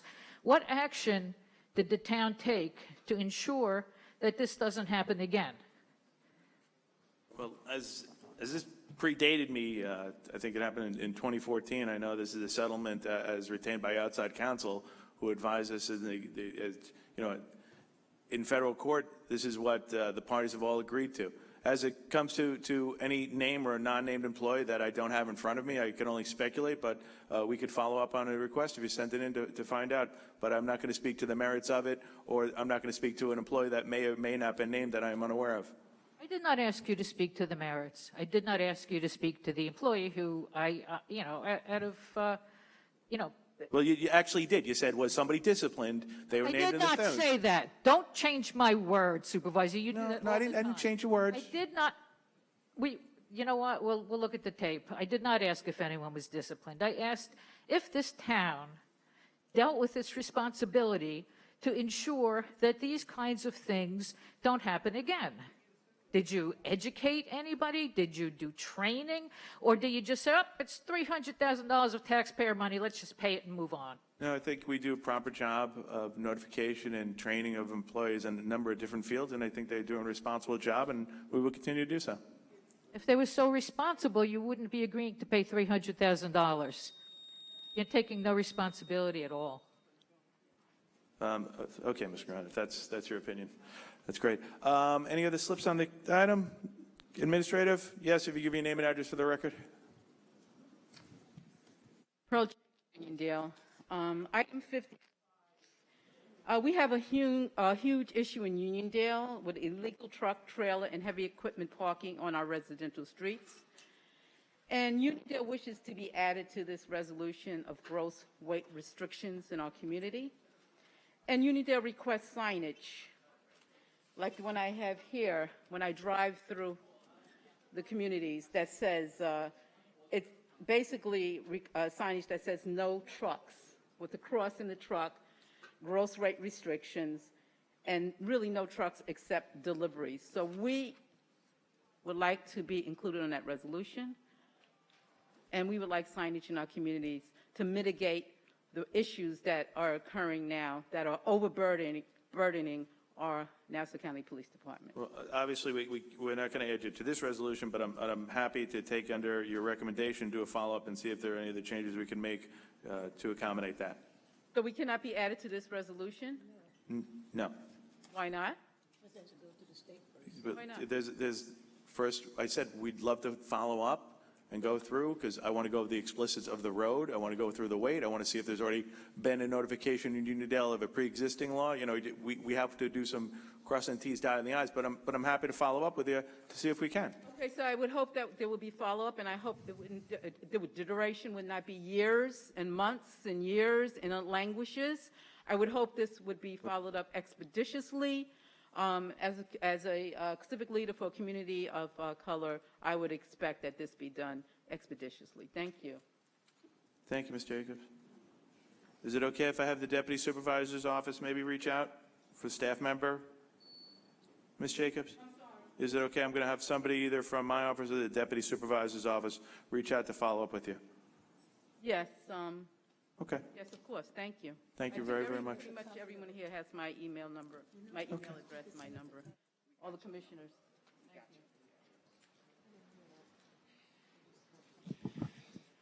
Okay, where does one begin? Rita J. Good afternoon. If you name and address for the record. Rita J. Meriday. First, I need to just have some clarification. It was like a lightning rod that was just dropped and then like disappeared. I heard something about the chief, your chief of staff becoming the town attorney. I'm still kind of reeling that we have a senior counsel person who's a deputy supervisor who, according to New York State open law, deputy supervisors cannot vote. So that's an issue. Just so you know, and I know he stepped in the building. We'll stop the clock. I don't want to take anybody's time. Our former town attorney, Joe Nacella, the town attorney, Joe Nacella, is been nominated for district court. There was a vote in the legislature yesterday. I think I read somewhere. There was overwhelming support for Mr. Nacella. He's served not only as my first chief of staff, and has served not only in the private sector as a federal prosecutor, Oyster Bay, but Joe came over and joined me when I was elevated to the position of supervisor, and he helped guide the town with many of the men and women here during the pandemic. He's a honorable individual, and I'm delighted that he has this opportunity to serve the residents as a capacity as a district court judge. It's a dream that it could potentially be a bipartisan endorsement for him, which makes election night a little bit easier on his mind. We're very happy about that. We're all jealous. But Joe, I do want to say you really helped me tremendously. We went through a lot. You've got you've got a great pulse. But I think on behalf of everybody here, we want to say thank you for your wonderful service and congratulations on achieving this lifetime goal. So with that, I want to say thank you very much.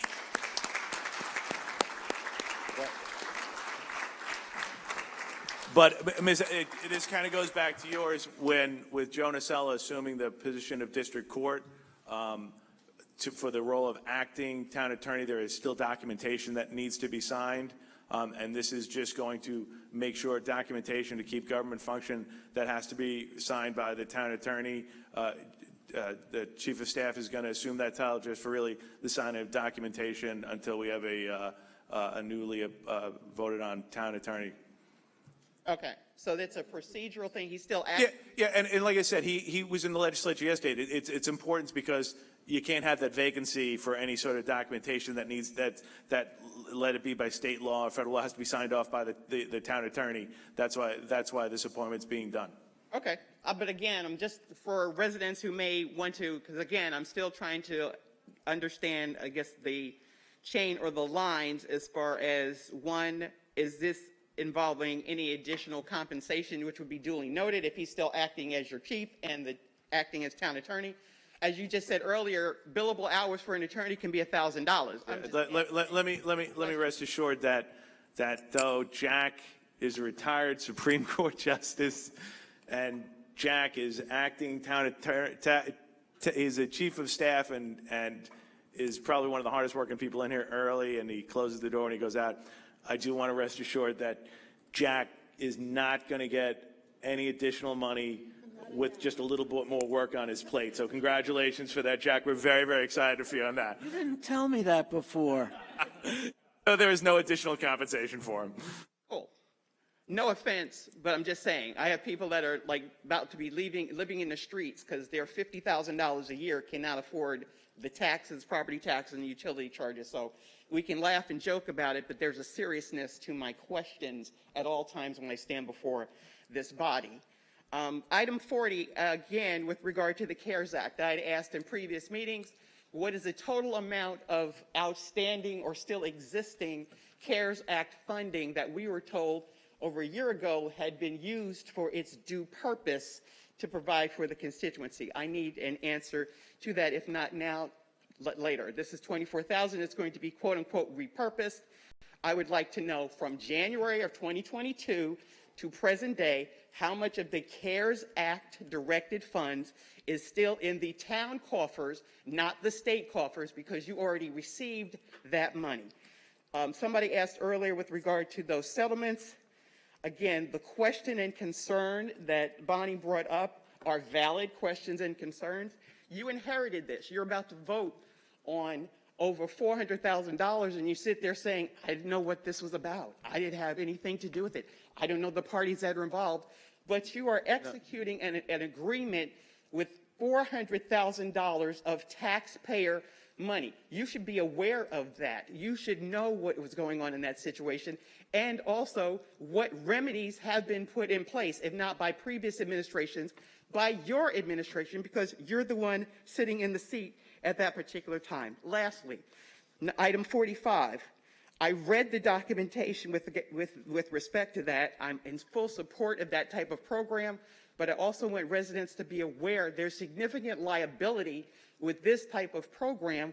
And also, I don't see, again, the inclusion and the outreach to communities of color and the young people who could be involved in this type of emergency services program. So again, I'm challenging the representation to actually represent the constituency and the diverse communities that also pay taxes to this township. Thank you.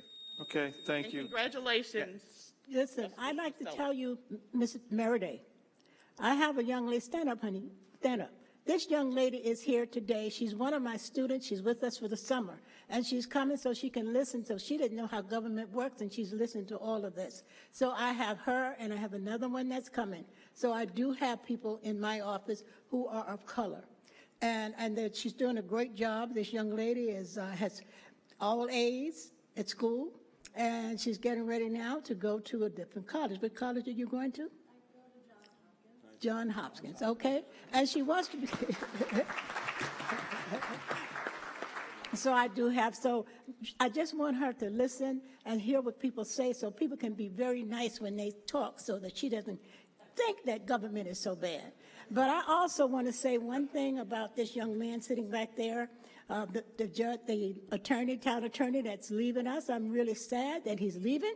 He is one that has been very, very helpful to me in anything that I have needed. And it has not been because of my color. It's not because of anything. All of my areas, in most of my area, I have people of color.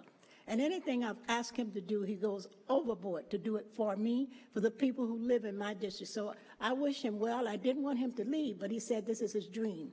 So I'm letting him go because of his dream. And the one sitting on the end, that's another one. He does any and everything for me. You know, I can call him at home, at night, whatever time, and I do need help many times, and he does it. So I know he's going to do a very good job for us when he's sitting there trying to make sure that he pays all the bills and so forth and so on. So we do have some good people. And most of my board members, they know not to bother me. They're very good to me, and especially the supervisor. So I just had to say that because it's not sad. I am the only one of color that's sitting here, and I do very well with them, better than some people who live in my district. Thank you. Yeah, and I do want to add to something that the senior councilwoman said. You know, we seek the advice of counsel on settlement, but when this incident did happen in 2014, I know that the then senior councilwoman, now deputy supervisor, as well as then Supervisor Murray, actually put in additional diversity training back in 2014 when this took place. So rest assured, when it happened, the then senior councilwoman and supervisor actually implemented additional training to address this incident in particular. Well, then why couldn't you have just said that? I did. When Bonnie stood and asked you that question. I'm not going to, Ms. Meriday, thank you very much. I'm not talking to Ms. Curran right now. I'm talking to you, and I was relaying the answer to you. So I don't have any other slips regarding the administrative calendar. Anybody who has or not spoken that would like to talk about the administrative calendar, yes, if you give your name and address, that'd be great. Hattie Harris in Uniondale. I would like to know, number 11, where's the locations in Uniondale? Number. Which one? Number 11.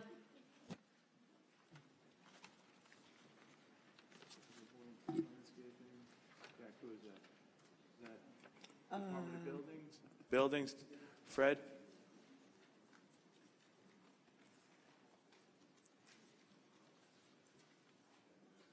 You have one of your inspectors too, Fred? Come on up to the mic and identify yourself. That'd be great.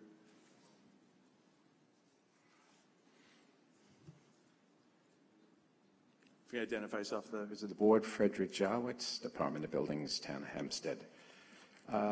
If you would like to meet with us later, we can go over the very specific location where this is at. We have a number of tree removals. We have a number of board ups. There are many. It's all for the safety and well-being of the communities, particularly safety. It's only 3 locations. Can you just give me the 3 locations of Uniondale? That's all. Yeah, we can give you the specific location in Uniondale. We don't have it right in front of us. Okay. But we'd be happy to provide it for you shortly. Absolutely. Perhaps you can go upstairs, and so after the meeting, you could provide the resident with those locations. That'd be great. Absolutely. Could you do that right now? Yes, we will. Thank you very much. They'll get you the locations, and before you leave, they'll provide it to you. Thank you, Mr.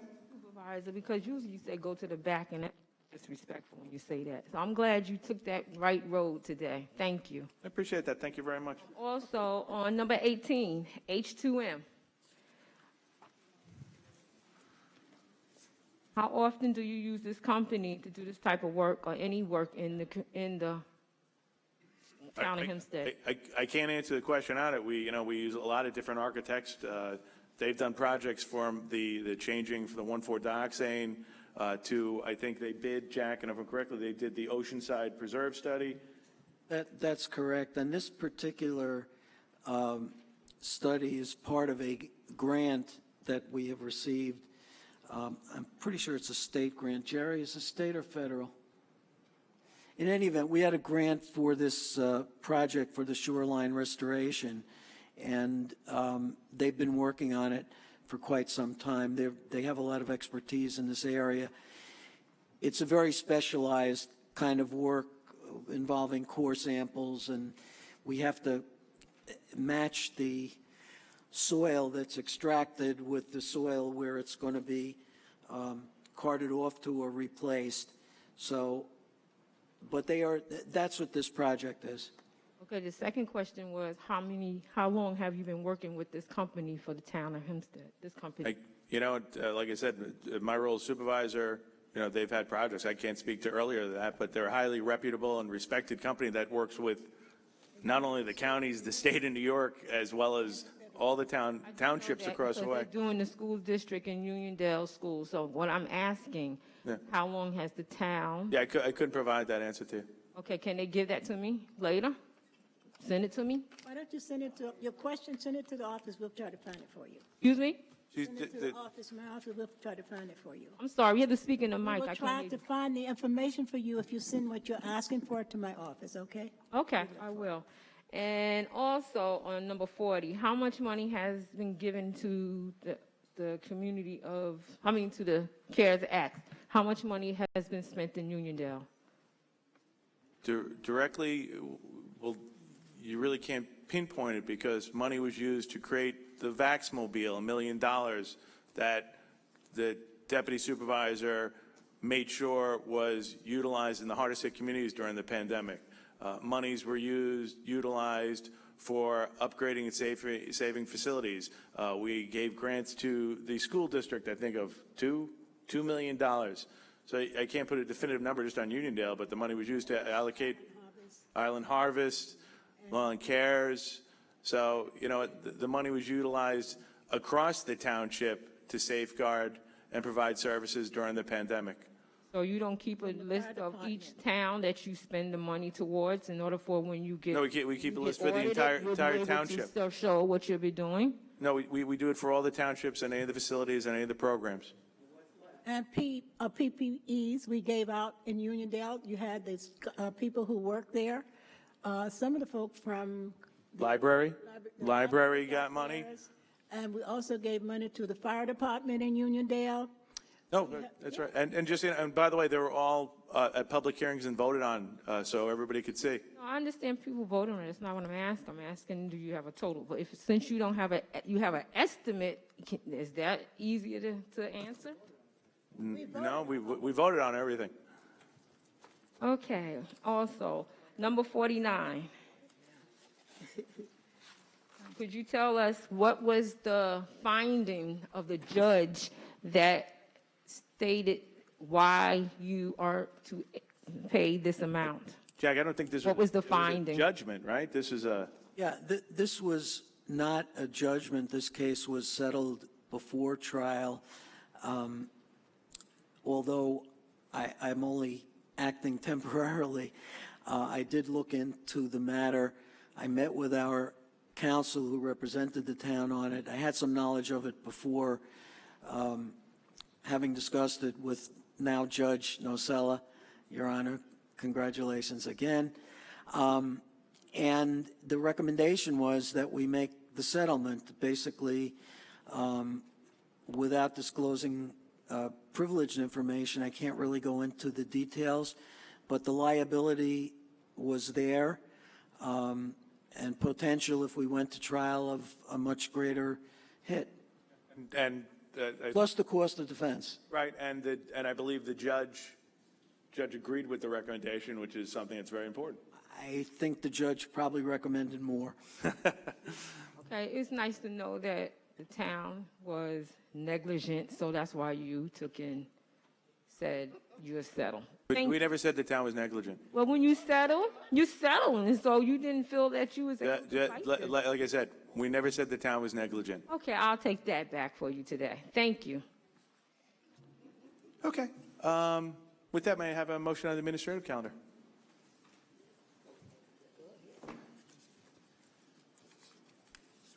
Well, that's nicely. No, I need a motion on it. I move that we accept the calendar as it is, second, all with the additions. Section of 42. Yes. Yeah. Second motion. Supervisor Clavin. Aye. Councilman Carini. Aye. Councilman Dunn. Aye. Deputy Supervisor Gooseby. Aye. Councilwoman Miller. Aye. Councilman Muscarella. Aye. Okay. I get a motion, Madam Clerk, to adjourn. I make a motion that we adjourn. Second motion. Supervisor Clavin. Aye. Councilman Carini. Aye. Councilman Dunn. Aye. Deputy Supervisor Gooseby. Aye. Councilwoman Miller. Aye. Councilman Muscarella. Okay. Now that the formal town board meeting's been adjourned, we'll stay to listen to public comment. So with that, I'll start with Felix Procacci.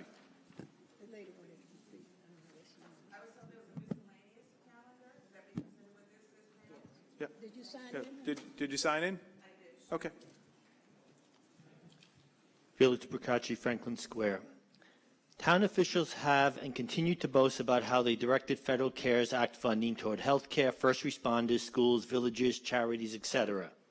What town officials never mention is the combined contributions to these entities amount to only 25% or $33 million of the $133.8 million in CARES funds the town received.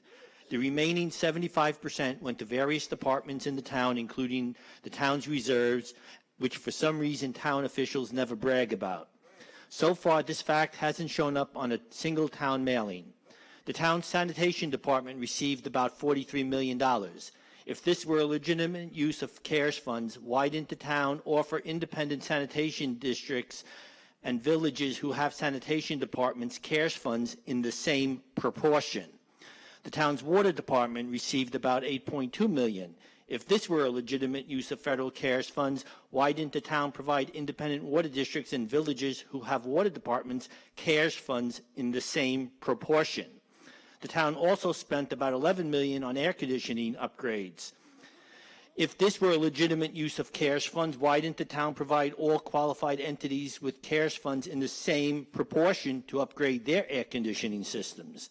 So when town officials are on the campaign trail boasting about how they used CARES funds to pay for food for the needy, health care needs, education, and first responders, these officials should also inform voters that this represents only a quarter of the total funds they received.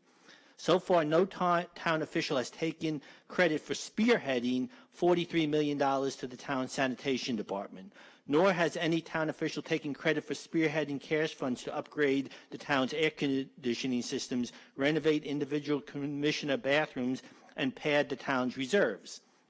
It is important to put CARES spending in context.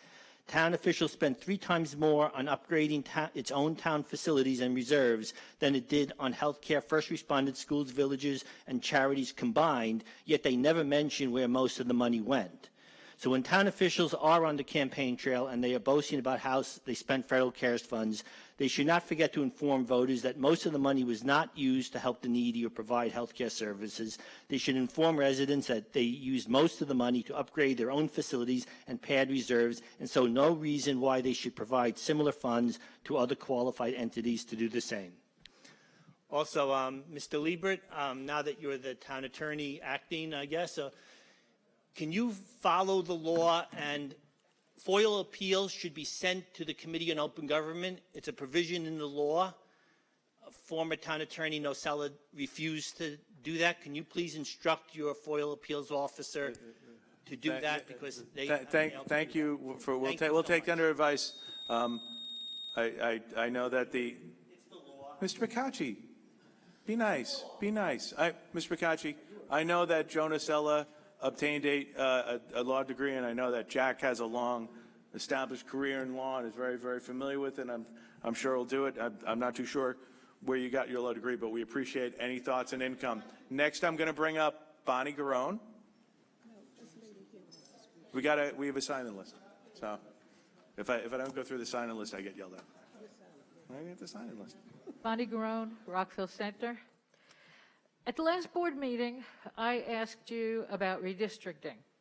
I asked whether there would be a bipartisan commission, what your timeline was, what your plans were for allowing public input. As the town of North Hempstead has done, and numerous towns in Suffolk have done.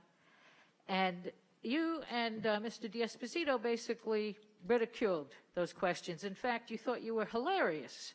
You said, oh, we know what we'll do. We'll do the opposite of what the Democrats did. Now, you know, this isn't a campaign rally. This is supposed to be a functioning government. And those kinds of comments have no place here. I'm not talking to you about politics. I'm talking to you about government. Redistricting is a fundamental government requirement and responsibility. So I'm going to ask you again today, what is the timeline for redistricting? How will the maps be drawn and by whom? Will there be bipartisan input?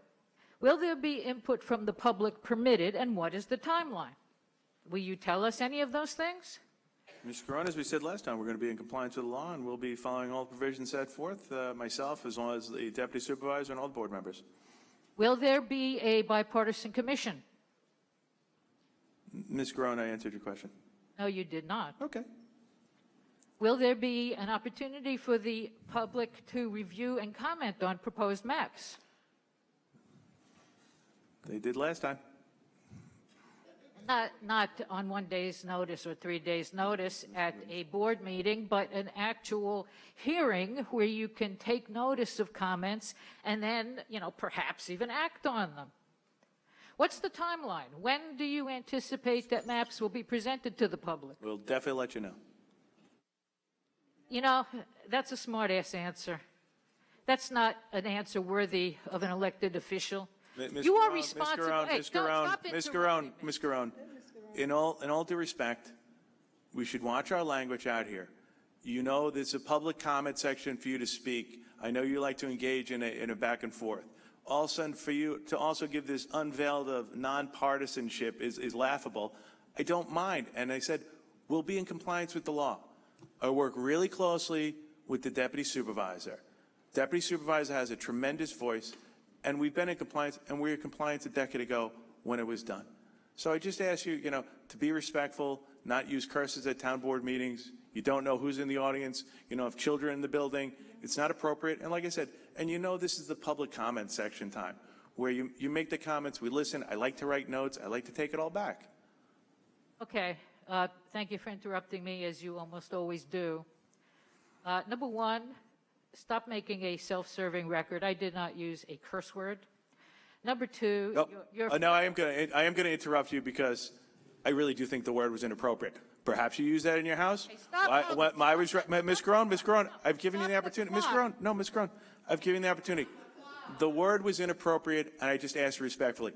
Like I said, in my house it's inappropriate. I don't really think around here it's inappropriate. You might disagree with me. That's your choice. I'd like to know who's in charge of the clock, because it was running during your whole self-serving monologue. I think that we're giving our opinion. Okay, thank you very much, Ms. Garone, as always. Next, I'm going to bring up Charmaine Cooper. I would like you to treat Ms. the Garone. public with as much respect as you appear to be asking for here. Absolutely. Thank you so much, Ms. Garone.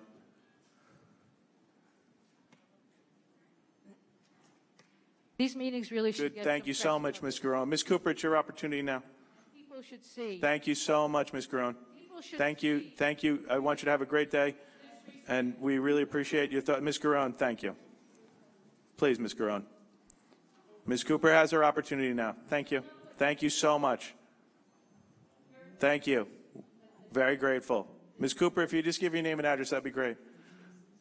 Good afternoon, Charmaine Cooper, Roosevelt, New York.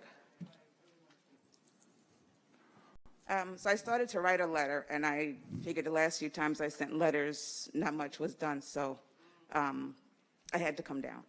I have a complaint about my neighbor. He has a landscaping company that he's running out of his house. He has his vehicles in the yard. He has gotten in trouble in the past about it.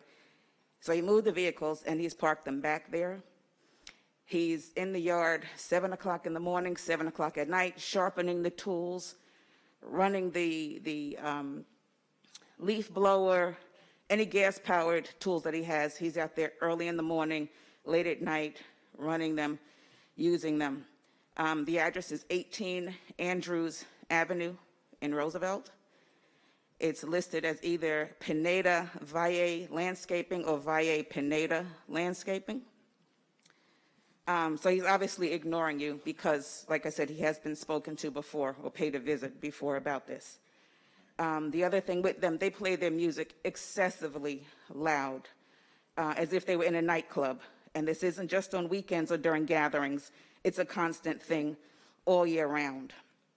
I don't know if there's a noise ordinance on the town records. I believe there is, where the noise is not supposed to go beyond your yard. 10 o'clock. 10 o'clock, okay. They go until 11, 12, 1 o'clock. I don't call the cops because they have more important things to do. I have spoken to him to ask him to lower his music, that it's disturbing everyone in the neighborhood. My next door neighbor wears hearing aids, so she doesn't hear it. She doesn't complain. The people across the street from me even hear it and say it's excessive. The gentleman's name is Ulmer, U-L-M-E-R, that I have spoken with about it. And he even said, if you have a problem with my music, let me know and I will turn it down. So a few weeks ago, I texted him, can you please turn your music down?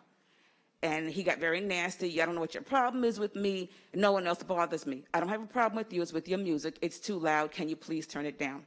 We had a conversation before, and you said if it's too loud, you would turn it down. I did. So he did. Last weekend, I had a gathering, and he purposely turned it up. One of my guests went around to ask him to turn it down in English and in Spanish. He said, okay. 5 minutes later, he turned it up, started singing, and had loud outbursts. And I see the clock is running, so I'm going to ask you one last question. There are a ridiculous amount of, be it construction trucks and landscaping trucks, all throughout Roosevelt. I know it's too much to ask, but if somebody from code enforcement can go out on a Sunday, give them a day off during the week to go on a Sunday, and you'll see all of the landscaping and construction trucks that are out there. Or if you have a drone, send a drone out, because by the time code enforcement goes out during the week, the trucks are gone already.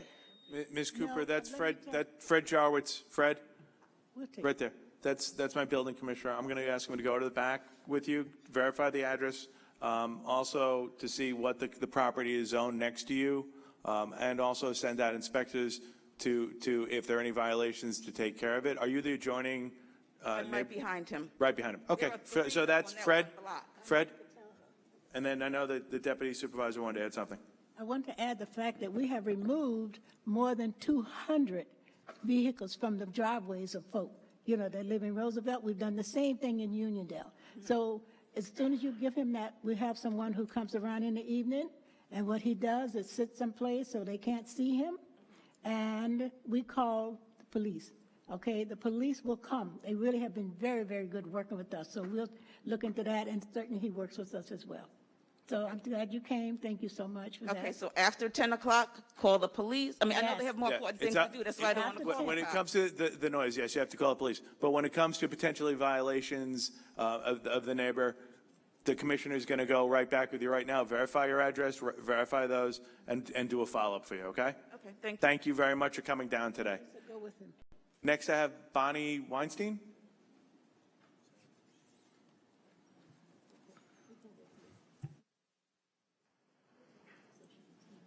Good afternoon. If you give your name and address for the record. My name is Bonnie Weinstein. I live in Baldwin Harbor. I'm not good at speaking, and I'm very nervous because I've never been to any of these meetings or... You don't have to be nervous. What's going on? I don't know if you remember the Baldwin Harbor Park shoreline stabilization. The meeting I went to was in January of 2020. That was a state project for doing the coastal water down there. Yes, it was to stabilize the shoreline, yeah. And I believe it said also, stabilize the shoreline in Baldwin Park, prevent erosion, sedimentation from entering the waterways on the Oakwood Canal. Well, I've lived on the Oakwood Canal for 49 years. I've lived in Baldwin for 49 years. Let's see how we do this. I'm not here to point any fingers at anybody. I'm here to get your help. I need help. I need inspectors to come down. I have pictures to show you or leave for you of what my canal looked like when I moved in and what it looks like now. It's a garbage dump. All the sediment, all the dirt that they trucked in is now settling into the canal. We've lost at least 3 feet in the last 4 months, and we haven't had any bad storms. Once a bad storm hits, the Oakwood Canal will become a dump. And not only I'm saying this, but a lot of my other neighbors. I came because this is not political. I'm not getting angry. I just need your help. Your lady that answered your phone, Nancy, told me, I sent her pictures, and she told me to come to the meeting today. And I said maybe that would be a good idea. There's nothing wrong with it. I know I see my Commissioner of Engineering. This is a project that was initiated by the state. The state was doing a lot of requirements after Superstorm Sandy. I remember a lot of the residents didn't particularly want some items done on the island that would open it up to other individuals. There was a kayak launch and others. And I know there was some modifications, and I know some people still didn't want it, but I know the prior commissioner started the project, but it is done by the state. But I'll ask our new commissioner to follow up with you to see about addressing it and to get the state on, committed to making sure it's being done correctly as well. Because like I said, a lot of this was driven by the state and the state requirements of it. But that's the commissioner, Brian, if you could just stand and wave to her right now. Ms. Weinstein, he'll meet with you right now after the meeting to look at the photos and address some of your concerns, okay? I really appreciate it. No problem at all. We appreciate you coming down. Okay? Thank you. Next I have Pearl Jacobs.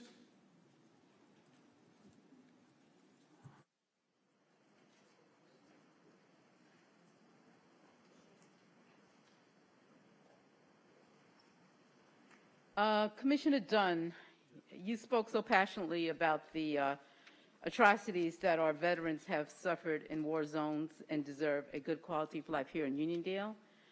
I have a question. What is the town's action plan to mitigate the illegal use of commercial-grade fireworks in our communities? These fireworks, these explosives, we have constant barrages from April to October in our communities. Question. No, Ms. Jacobs, you were nice enough, and we followed up. You came up with a great recommendation for a mailer. We sent it out.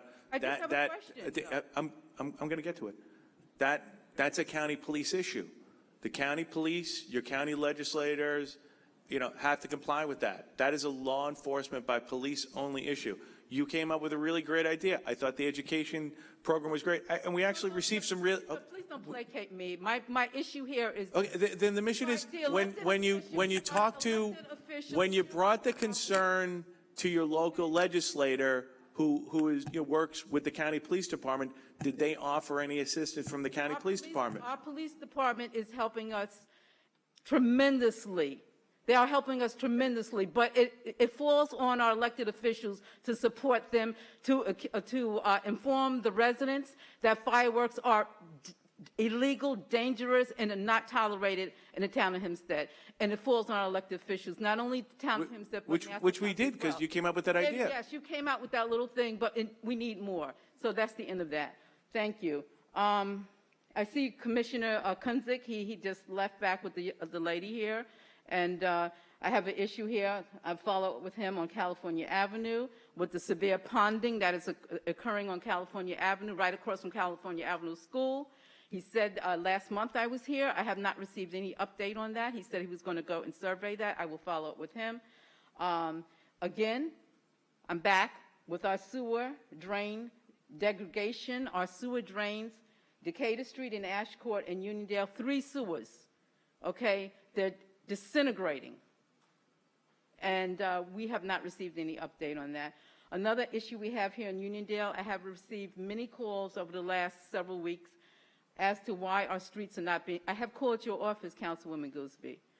I have called your office. I know that you have, and we have already placed that where it's supposed to go, so you should have it done very soon. Well, you know what, can I just tell you something? I have not seen any street sweepers since May, okay? And we used to get mailers at the beginning of the year. We used to get mailers with the street sweeping scheduling on those mailers, informing the residents when our streets will be swept.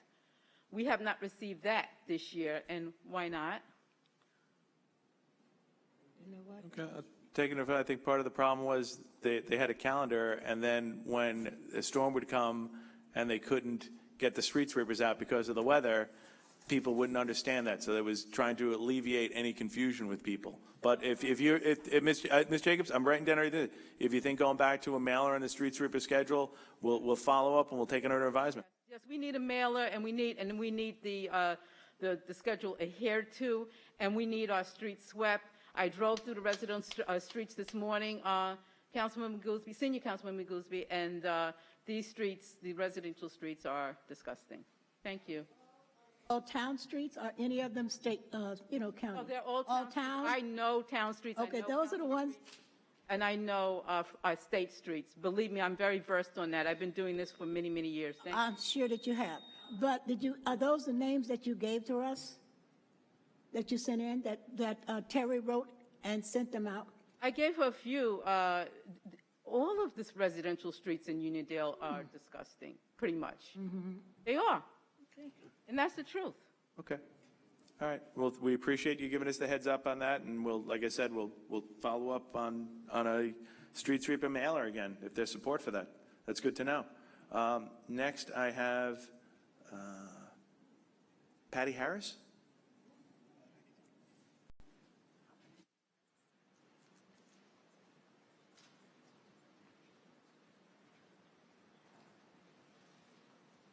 Good afternoon. Give me an address. That'd be great. My name is Patty Harris. I live in Uniondale. I am the widow of the late Melvin Harris, Jr. Now, I know few of you know who he was. He passed away in 2015, and I would like to say we have an issue of a neighbor that lives behind us. I have been writing letters since 2019, and I want you to know that if that was going on when my husband was alive, this would have been taken care of 1, 2, 3. You have, this guy lives on California Avenue. I call it the zoo house. He has every type of creature that is known to be walking around the neighborhood in the night. These raccoons walk around in the daytime. I have a 3-year-old granddaughter. I can't even play in the backyard with her because of these raccoons. And then you have the possums. And then you have these little mice that come from his house. He has overgrown yardage. The tree is overgrown where we are actually wondering when it's going to fall on whose house. I've been writing these letters. I have the person that's been in contact with me, and he's been really keeping up and telling me what's going on, is John Lipinski. Very nice man, very nice. My issue is When there was an issue with a house that was on Lenox and Midwood because they was black, y'all took care of it 1, 2, 3. This man is white, and it's taken for years to get this done. And I think it's a racial thing. Because people that is around him, we have black people, we have Asian people, and we have Spanish people living around him. And nobody is taken care of because he is white. And I'm getting sick and tired of this. He got cars in the back of his yard. Who knows if his gas is in there? He got all kinds of, he's cutting no trees and nothing down in there. My second issue is the sewer.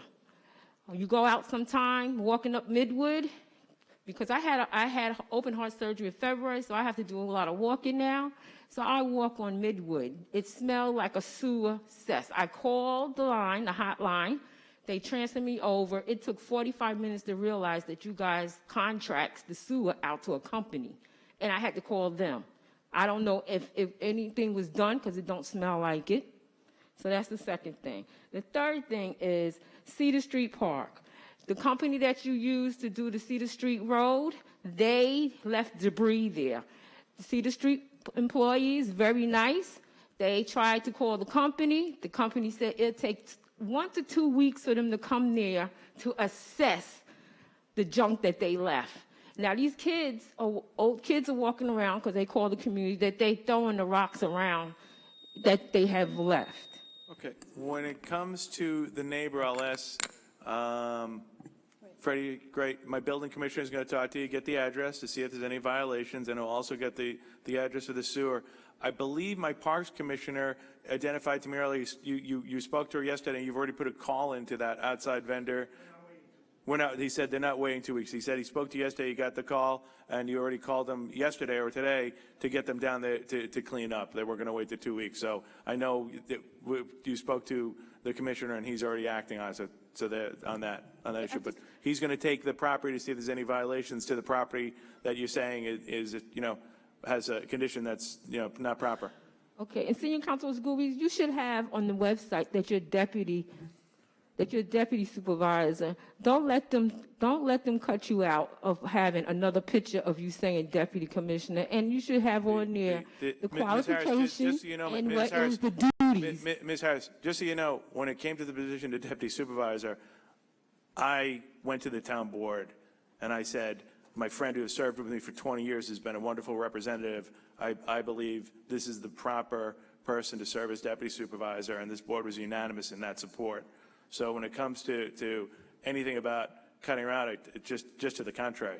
The councilwoman, the deputy supervisor is a important friend in my life, an important colleague on this town board, and a staunch supporter and voice. I know her a long time too. I'm saying to her that you should have a picture that says deputy supervisor so you can be recognized under him. Don't let him cut you out, and keep your senior councilwoman Gooseby picture also, because right here, your senior councilwoman Gooseby, because you're voting. The commissioner is going to help you right now. Next, I have Ms. Meriday.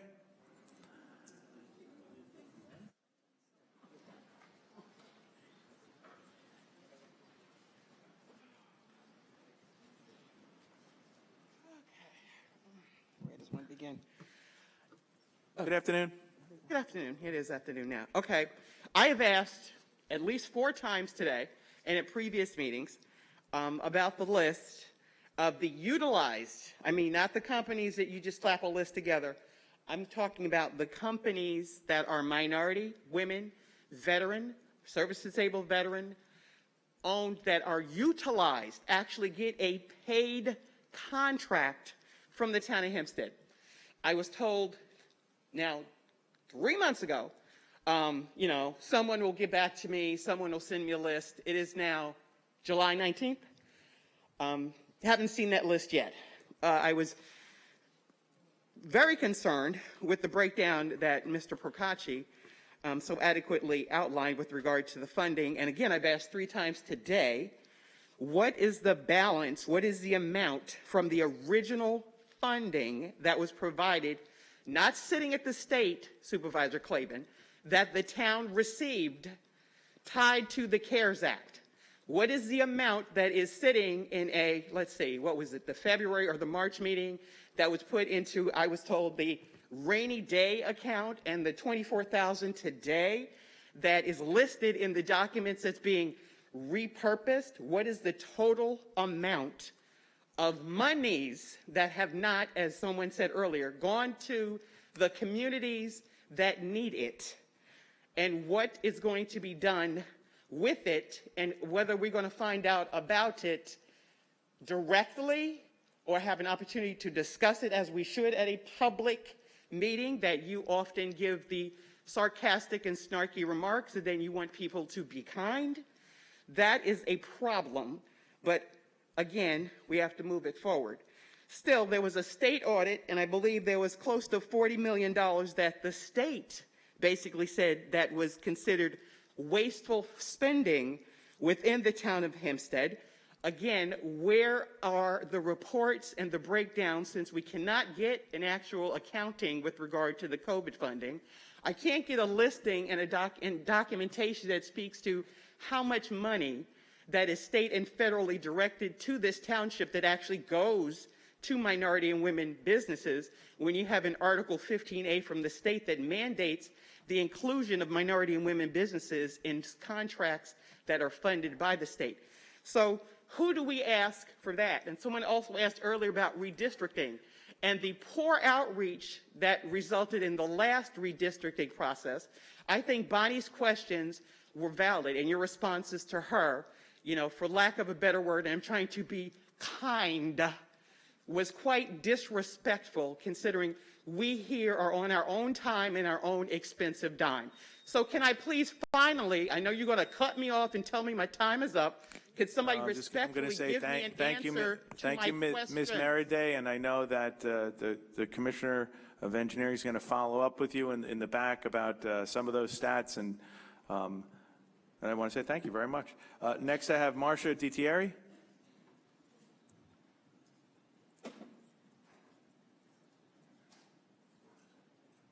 Good afternoon. For your name and address for the record. Marcia DiTieri, Merrick, New York. The first thing I'd like to know is whose jurisdiction is it about the number of hours that the landscapers work? Because if we can decrease it, whether it be number of days, number of hours, between the air pollution and the noise pollution, it's detrimental to everyone's health. So if you can decrease those hours, it would be wonderful for us. Commissioner Javits, I haven't heard back from him regarding any tree preservation resolutions in the works. This town can make a difference to the constituents, protecting our environment and not giving in to the mostly non-resident developers that want to make their money by needlessly and currently legally clear-cutting every single tree so that they can build the biggest house possible for a profit. I'd like to know if there's anything in the works. It's been way too long. I know it's been with the town attorney since prior to your taking office, and nothing's been done. So that would be good. The other thing I'd like to mention, I emailed Commissioner Marino requesting that the Around the Town email include projects helping the animals at the animal shelter. Cat cages stacked up so high you need a ladder to see them. Not conducive for socializing these already scared animals. Catios instead of small cages for exercise, socializing, and an all-around happier environment. So these cats that have been there for months can get adopted instead of them hiding in a corner. Also hiring someone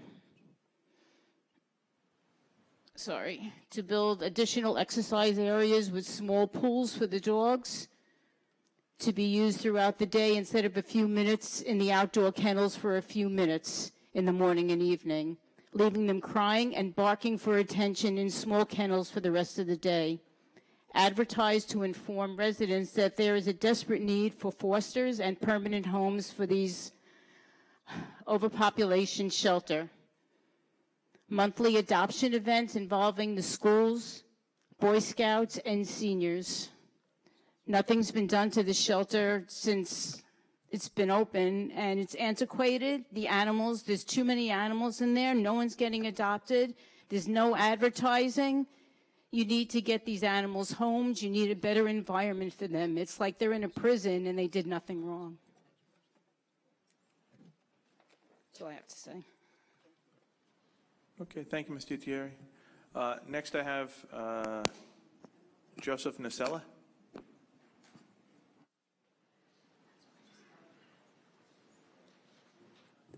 Good afternoon, Nacella. If you give your name and address for the record. Joseph Nocella, Seaford, New York. Supervisor, first, thank you very, very much for your kind words earlier. And Deputy Supervisor Gooseby, thank you also for your very, very kind words. Judge Libbert, you earned that title for life, and rightfully so. It's a bit premature to refer to me as judge because, notwithstanding confirmation by the legislature on Monday, I have not yet been sworn in or taken the oath of office. So that is a bit premature.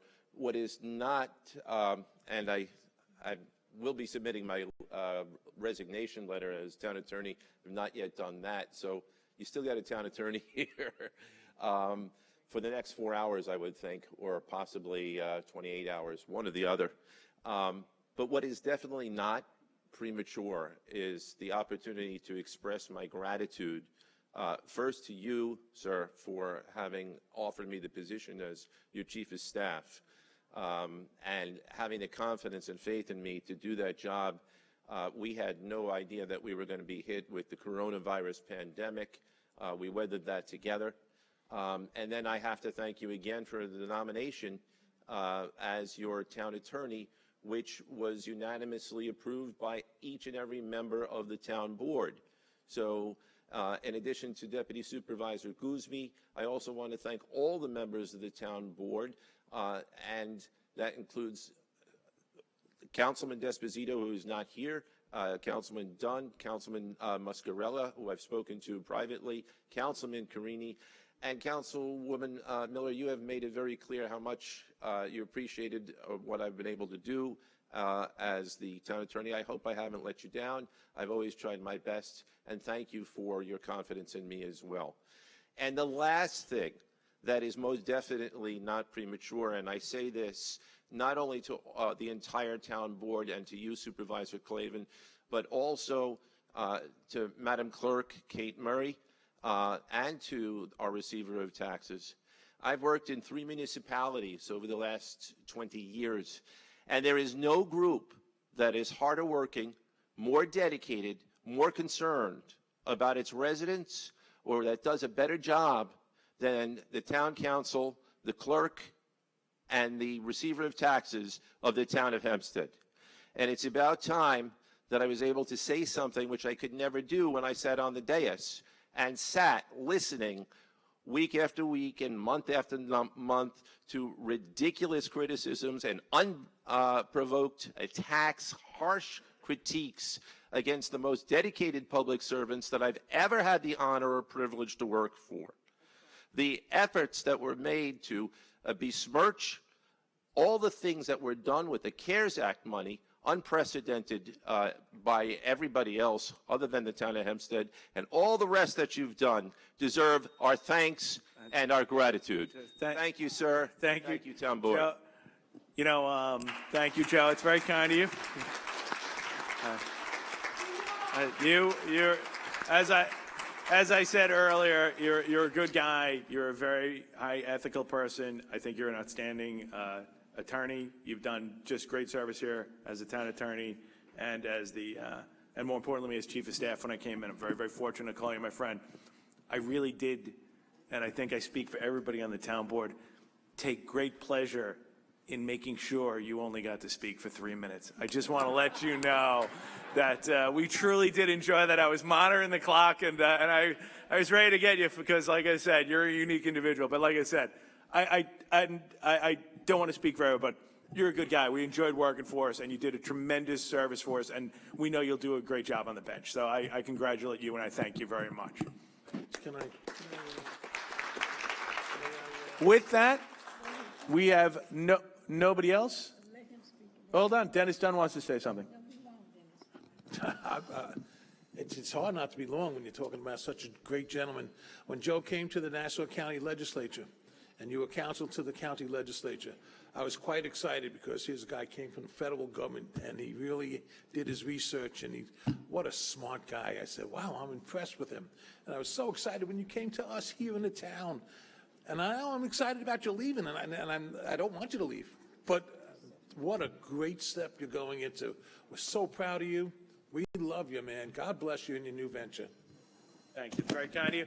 Ladies and gentlemen, have a wonderful and safe week, and try and beat the heat at the town beaches or at the pools. Thank you all. Have a great day.